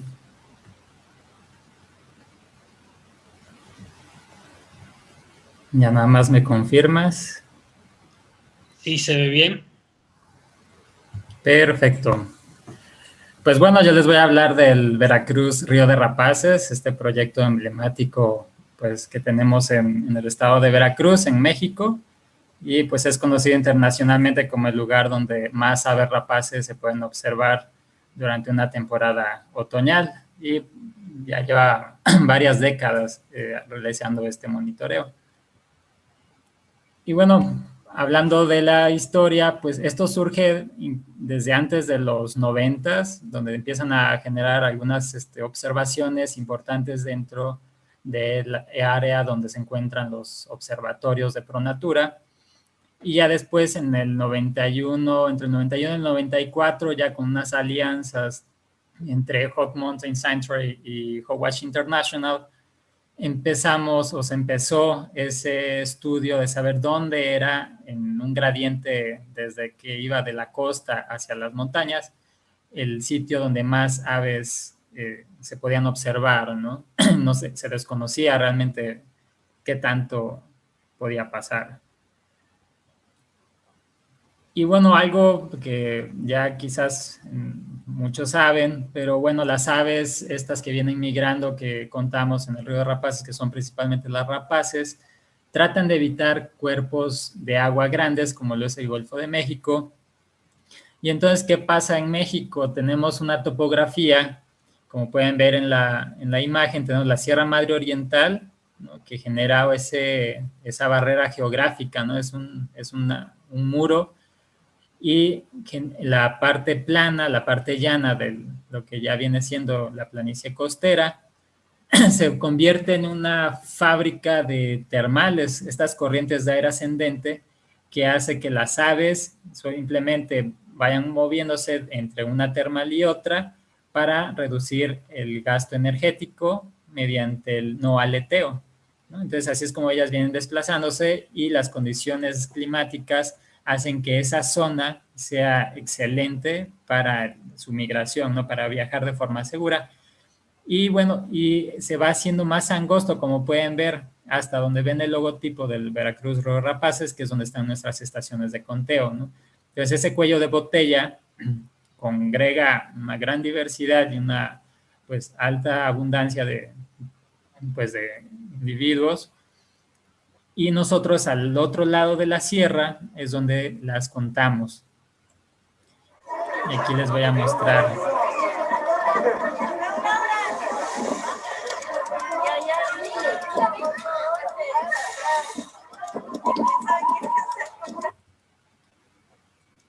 Esto que están viendo es un vórtex.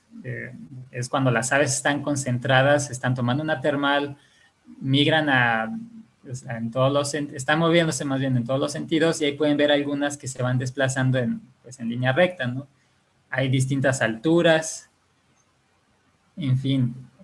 Entonces, aquí es como un momento donde no se cuentan las rapaces porque es imposible, pero estas son de las vistas que llegamos a tener aquí en el proyecto en la costa central de Veracruz. Ya una vez que las aves empiezan a tomar altura, ya se vuelve lo que les llamamos líneas, ¿no? Cuando empiezan a salir, abandonan la termal, y sería como lo que están viendo ahorita,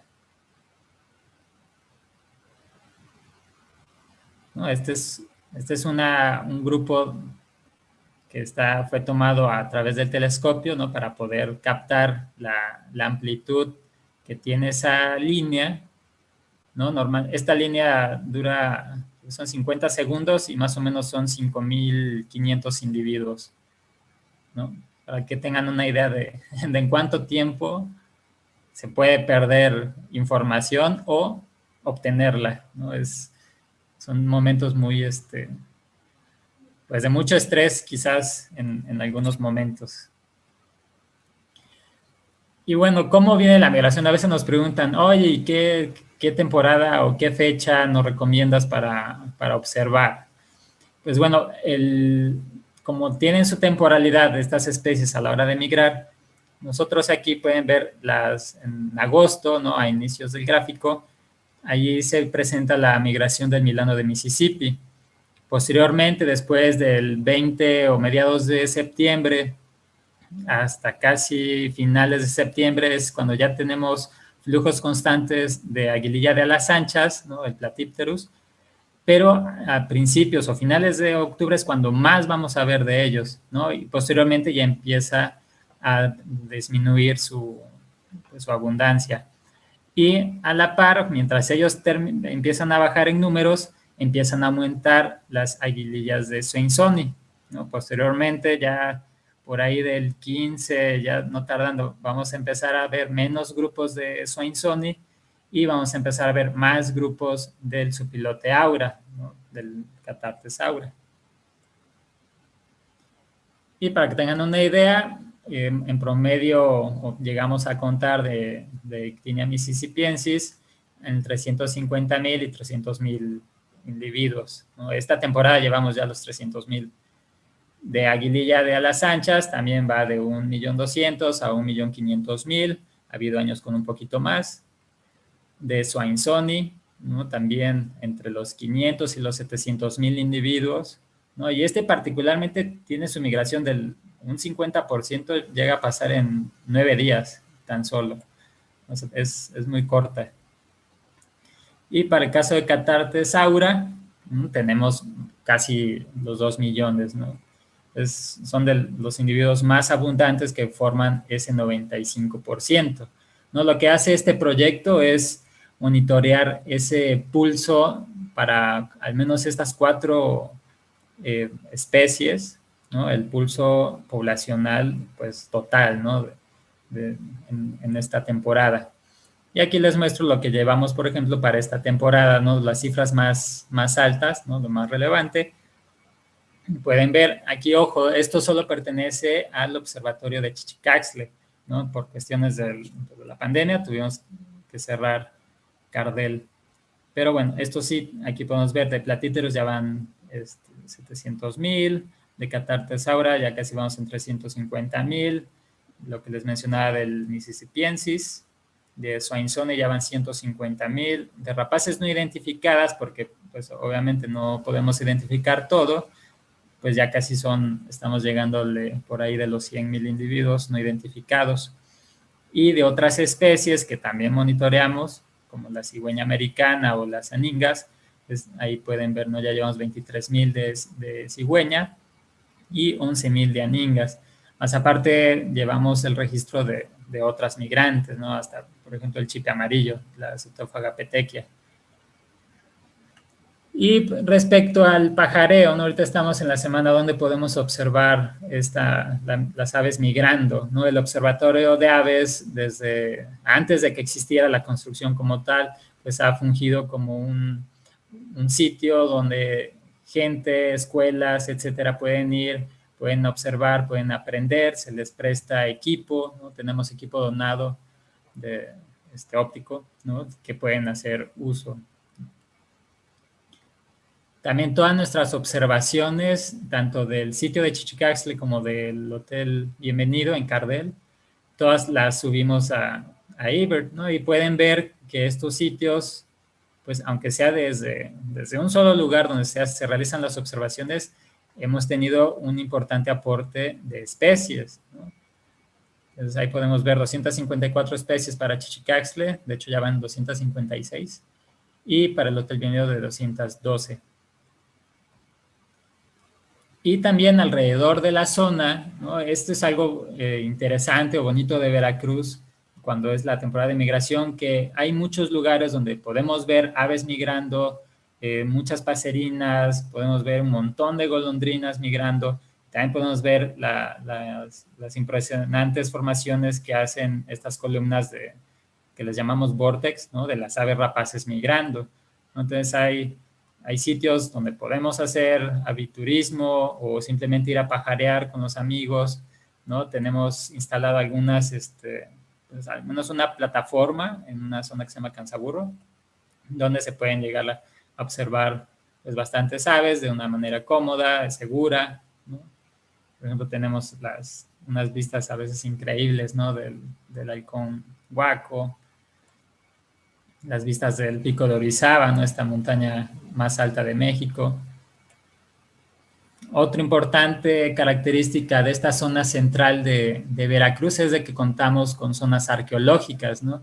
Y es también padre ir a la zona de esta imagen es en Puala, ¿no? Y podemos ir a ver las ruinas, voltear al cielo y ver cientos de aves pasando, ¿no? Es muy padre y esto seguro estaba dentro de la cosmovisión de los totonacas, ¿no? De esos pueblos prehispánicos donde pues ellos tenían tiempo y seguro observaban esto cada año y seguramente hacían algún uso, ¿no?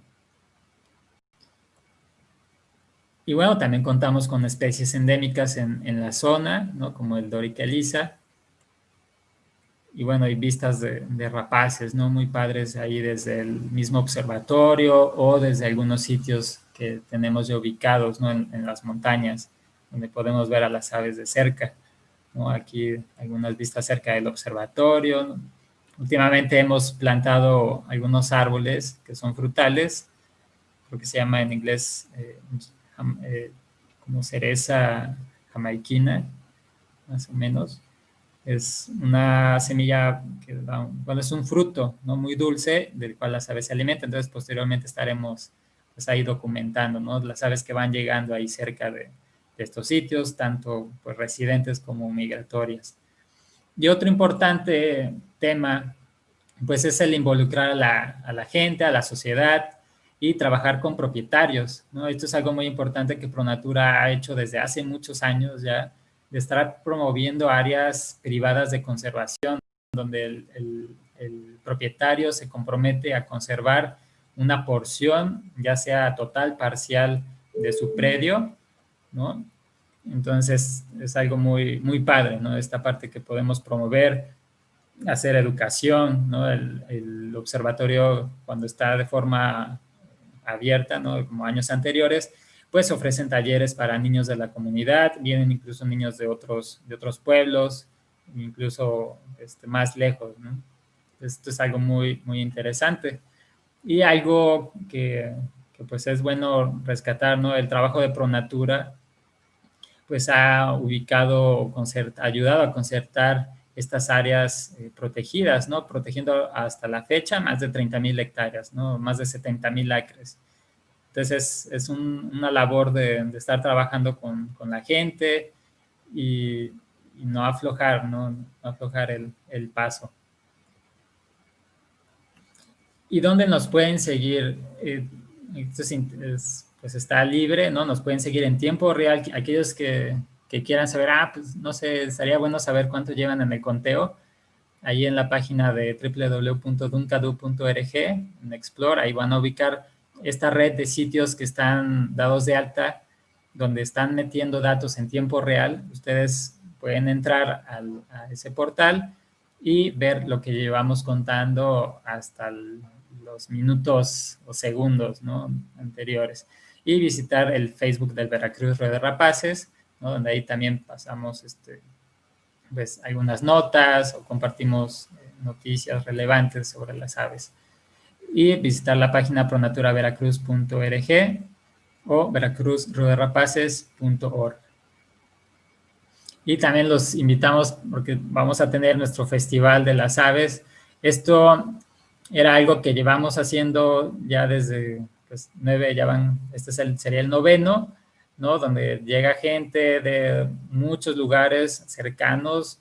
También hay mucha participación de la gente del mismo pueblo, ¿no? Donde llegan, se hacen talleres, se hacen bailables, etcétera. Este año pues va a ser distinto, pero el próximo año esperemos que ya podamos estar nuevamente abiertos y obviamente aceptando el ingreso a visitantes, ¿no? Para que vengan y conozcan sobre el Veracruz Río de Rapaces, ¿no? Pueden preguntar acerca de pues, algunos tours, si es que son de otros países, de aquí de México. También pueden consultarnos para saber a dónde pueden ir a observar aves. En fin, estamos totalmente abiertos, ¿no?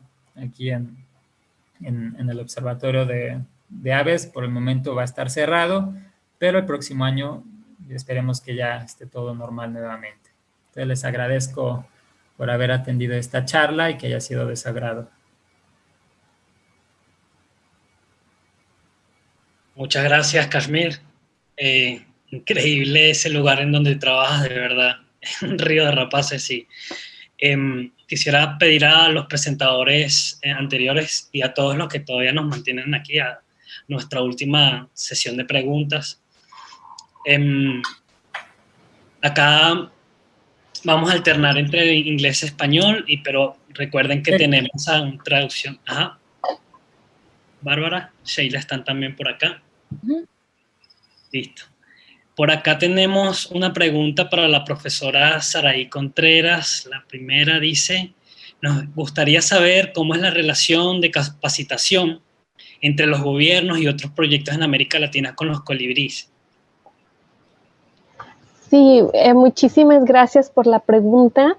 Mira, ahorita empezamos a trabajar la cuestión de colibríes con Western Hummingbird Partnership y nuestra idea es que podamos capacitar desde México, desde esta parte donde nosotros estamos, para vincularnos con Latinoamérica.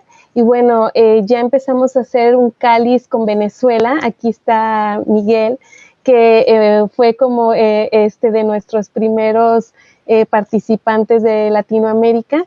Y bueno, en eso estamos trabajando porque tenemos que cubrir una serie de requisitos. Y esos requisitos los queremos seguir de acuerdo al código de ética del North American Bird Banding, que es para los colibríes.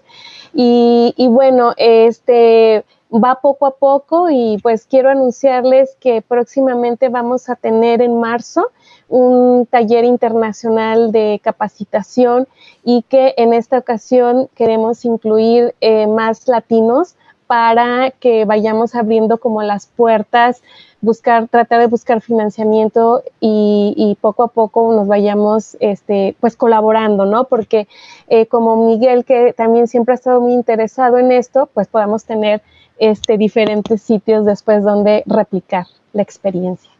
Gracias, Saraí. De verdad, esa experiencia nos ayudó a crear el primer proyecto de colibríes acá y pronto sale la primera publicación gracias a ese esfuerzo. Para Joe, voy a leer la pregunta en español y Sheila me va a ayudar con la pregunta en inglés, está en el chat también. ¿Hasta qué punto se puede distinguir entre pájaros o insectos o cualquier otro factor natural dentro de los radares? Yeah, thank you for the question. You are able to determine the difference to an extent. There is some overlap in the reflection from different sources, but using some of the more modern techniques, you are able to determine if something is a smaller reflection individually, but you also use context clues, like when something is lifting off, where it's coming from.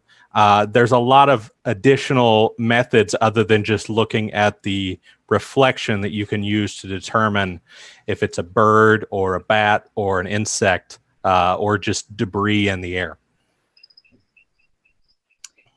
¿Quieres que traduzca la respuesta que él dio, Miguel, o era...? Sí, ya lo está haciendo. Ok. Sí, gracias. Ok, también para Nick Bailey. Nick, sabemos que coordinas un proyecto llamado las rutas migratorias neotropicales. Desde tus perspectivas, ¿cuáles son esas áreas para el estudio de la migración de las aves que hacen falta cubrir para mejorar los conocimientos acerca de este complejo de rutas que existen en nuestra región?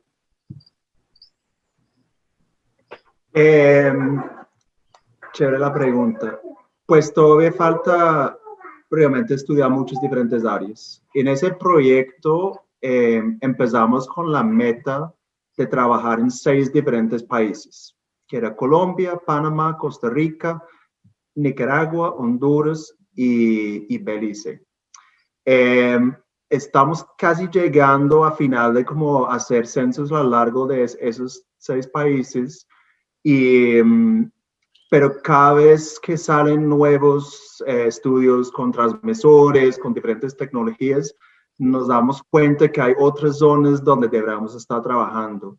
Y en particular uno que cada vez es más como pues llamativa para nosotros, es como la zona dentro de Sudamérica, como al norte de las Amazonas, tanto como en Venezuela, Ecuador y Colombia. Esa zona parece como un punto de salida para muchas aves que saltan de ahí, ni siquiera tocan tierra en el norte de Colombia y pueden hacer vuelos bastante largos de esa zona. Y realmente es una zona muy poco explorada ornitológicamente y aún menos en cuanto a las aves migratorias. Entonces, es una zona bastante interesante para explorar en el futuro.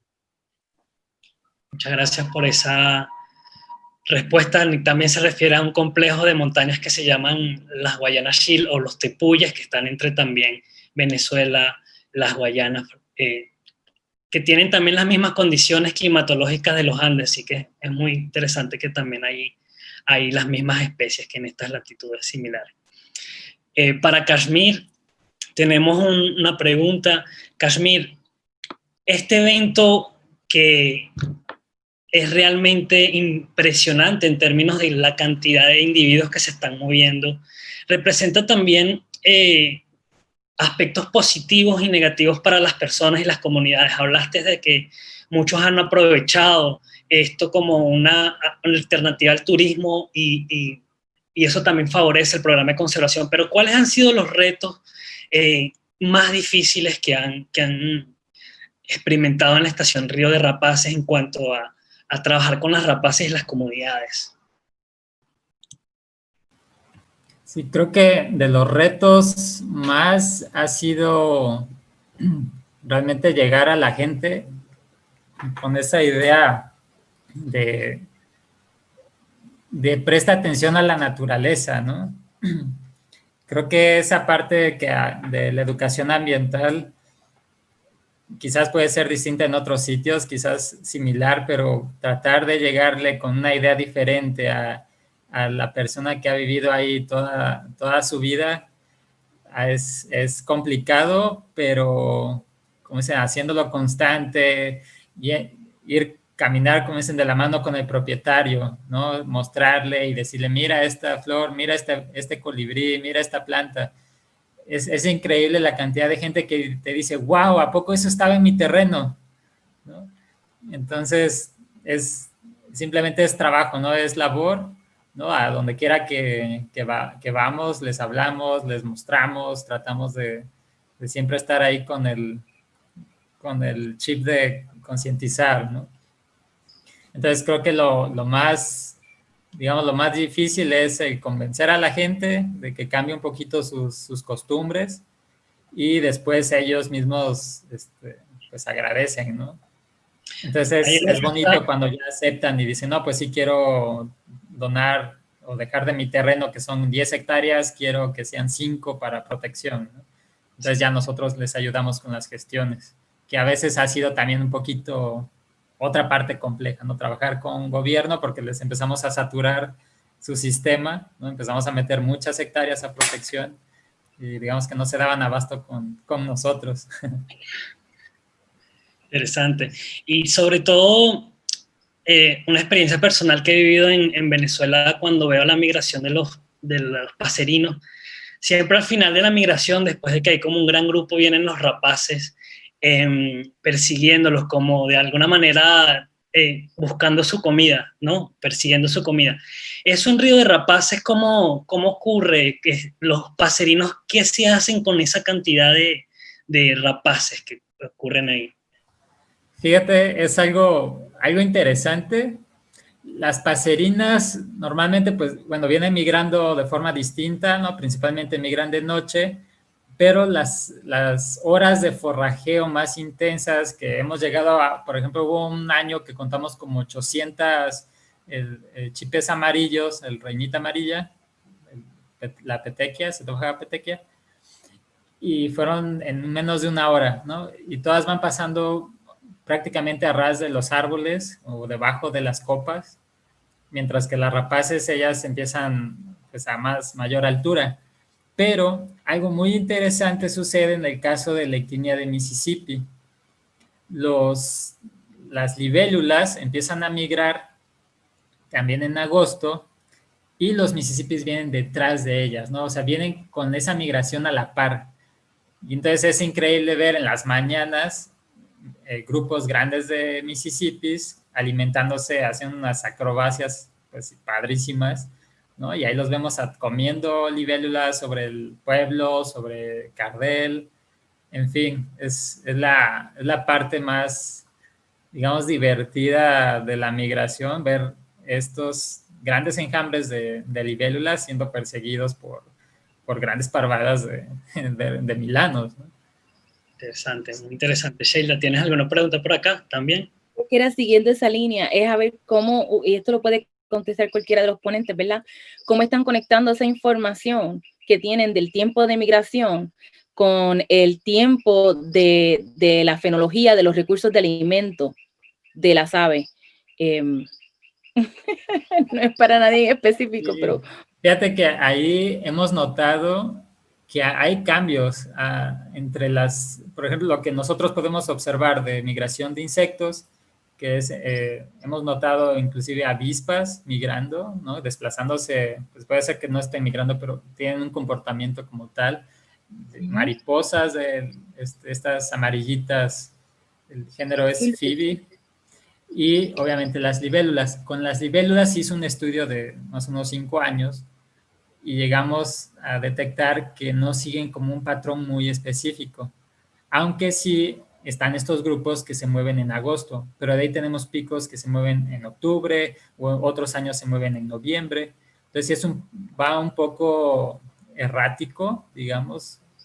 Entonces todavía hay falta mucho por estudiar, ¿no? Sobre la migración de las libélulas, ¿no? Y aparte, pues, cómo los Mississippis, si ellos se vienen alimentando durante su camino, cómo pueden ir como alcanzando, ¿no? Estos enjambres, pues, masivos, ¿no? Grandes, ¿no? Que son millones. Gracias. Y en el caso de los colibríes, doctora Contreras, con respecto a las plantas. Mira, va a depender también de los ecosistemas. Fíjate que, por ejemplo, algo que yo sí te puedo decir con seguridad, lo que hemos visto es que cuando tienes una alta diversidad de plantas que hacen frente, porque se conserva bien todavía algunos ecosistemas, los colibríes siguen la fenología. Aún es así, todavía la vemos así. Es peligroso cuando el sistema, por ejemplo, boscoso se vuelve más simple, porque entonces ahí sí vamos a empezar a ver diferencias, ¿no? Entonces, todavía a este punto podemos encontrar en el oeste de México zonas bien conservadas donde los colibríes se están alimentando todavía bien y están moviéndose para buscar el recurso y tenemos como un sobrelapamiento de diferentes flores, de diferentes especies. Eso lo pudimos ver en las gráficas, donde, claro, sí se especializan en ciertos pisos altitudinales, pero también dentro de cada piso altitudinal tenemos varias especies que están ofreciendo el recurso, aunque, por ejemplo, en el caso de Celasphorus rufus, se inclina más a la abundancia de salvias, por ejemplo, en esta zona. Sin embargo, vemos que hay años malos, años buenos, ¿no? Entonces, eso sí lo hemos notado. Depende de la época de lluvias que es antes. Entonces, si el año fue lluvioso, vamos a tener un invierno con una buena cantidad de flores. Si el hábitat no llovió mucho, fue un año muy seco, van a sufrir los colibríes y es cuando hemos visto también que las poblaciones cambian. Pero será interesante ahora analizar ambas cosas a largo plazo y a otra escala, ¿no? Que es lo que el proyecto que está haciendo Western Hummingbird Partnership, de verlo a una escala mayor. Wow. Gracias. Sí. Tenemos otra pregunta, de hecho, de la doctora para cualquier ponente, que qué tipo de amenaza es más difícil de resolver para llevar a cabo su investigación y acciones de conservación. Y esto lo hace la doctora Contreras a cualquiera de los ponentes.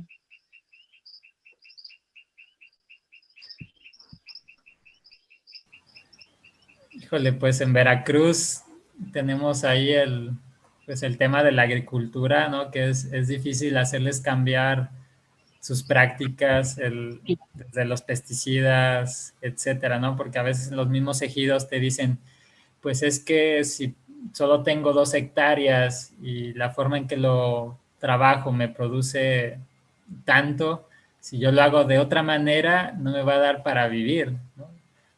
Entonces sí se requiere, como a veces están agrupados, son grandes agrupaciones, entonces operan pues de maneras distintas. Y también tiene que ver que a veces queremos proteger ciertas zonas que hasta el mismo propietario te dice, pues tengo este terreno, pero resulta que es un cañal, ¿no? Entonces ahí es más bien que no hay a veces superficies disponibles para protección, pero no califican para protección, ¿no? Sería ahí, pues de plano abandona la caña y siembra otra cosa, ¿no? Pero es a veces difícil en las condiciones que se encuentran hay sitios que no tienen agua, ¿no? Entonces, son muchas cosas detrás, pero sí, al menos en este caso, veo que la agricultura pues, no sustentable está todavía con una entrada un poco pues, difícil, ¿no? Muchas gracias. Entonces, con esta última pregunta concluimos la sesión de rastreo de aves. Muchas gracias a todos los ponentes y por cada una de sus experiencias que enriquecieron la oferta de conocimiento que todos agradecemos realmente esta oportunidad de compartir las particularidades de cada grupo. Gracias, Saraí. Gracias, Nick. Thank you, Joe. Gracias, Kashmir. Gina, thank you so much for staying here all the session. Dave, so we are now gonna off the live and we're gonna quick move to another session. So thank you so much for all the presenters. It's okay for now. Gracias, adiós. Gracias a todos. Muchas gracias. Felicidades a todos los ponentes y a los organizadores. Estuvo súper padre, gracias. Sí, gracias. Gracias a todos. Hasta luego, Nick. Adiós. Saludo, Kashmir. Gracias. Thank you, Gina.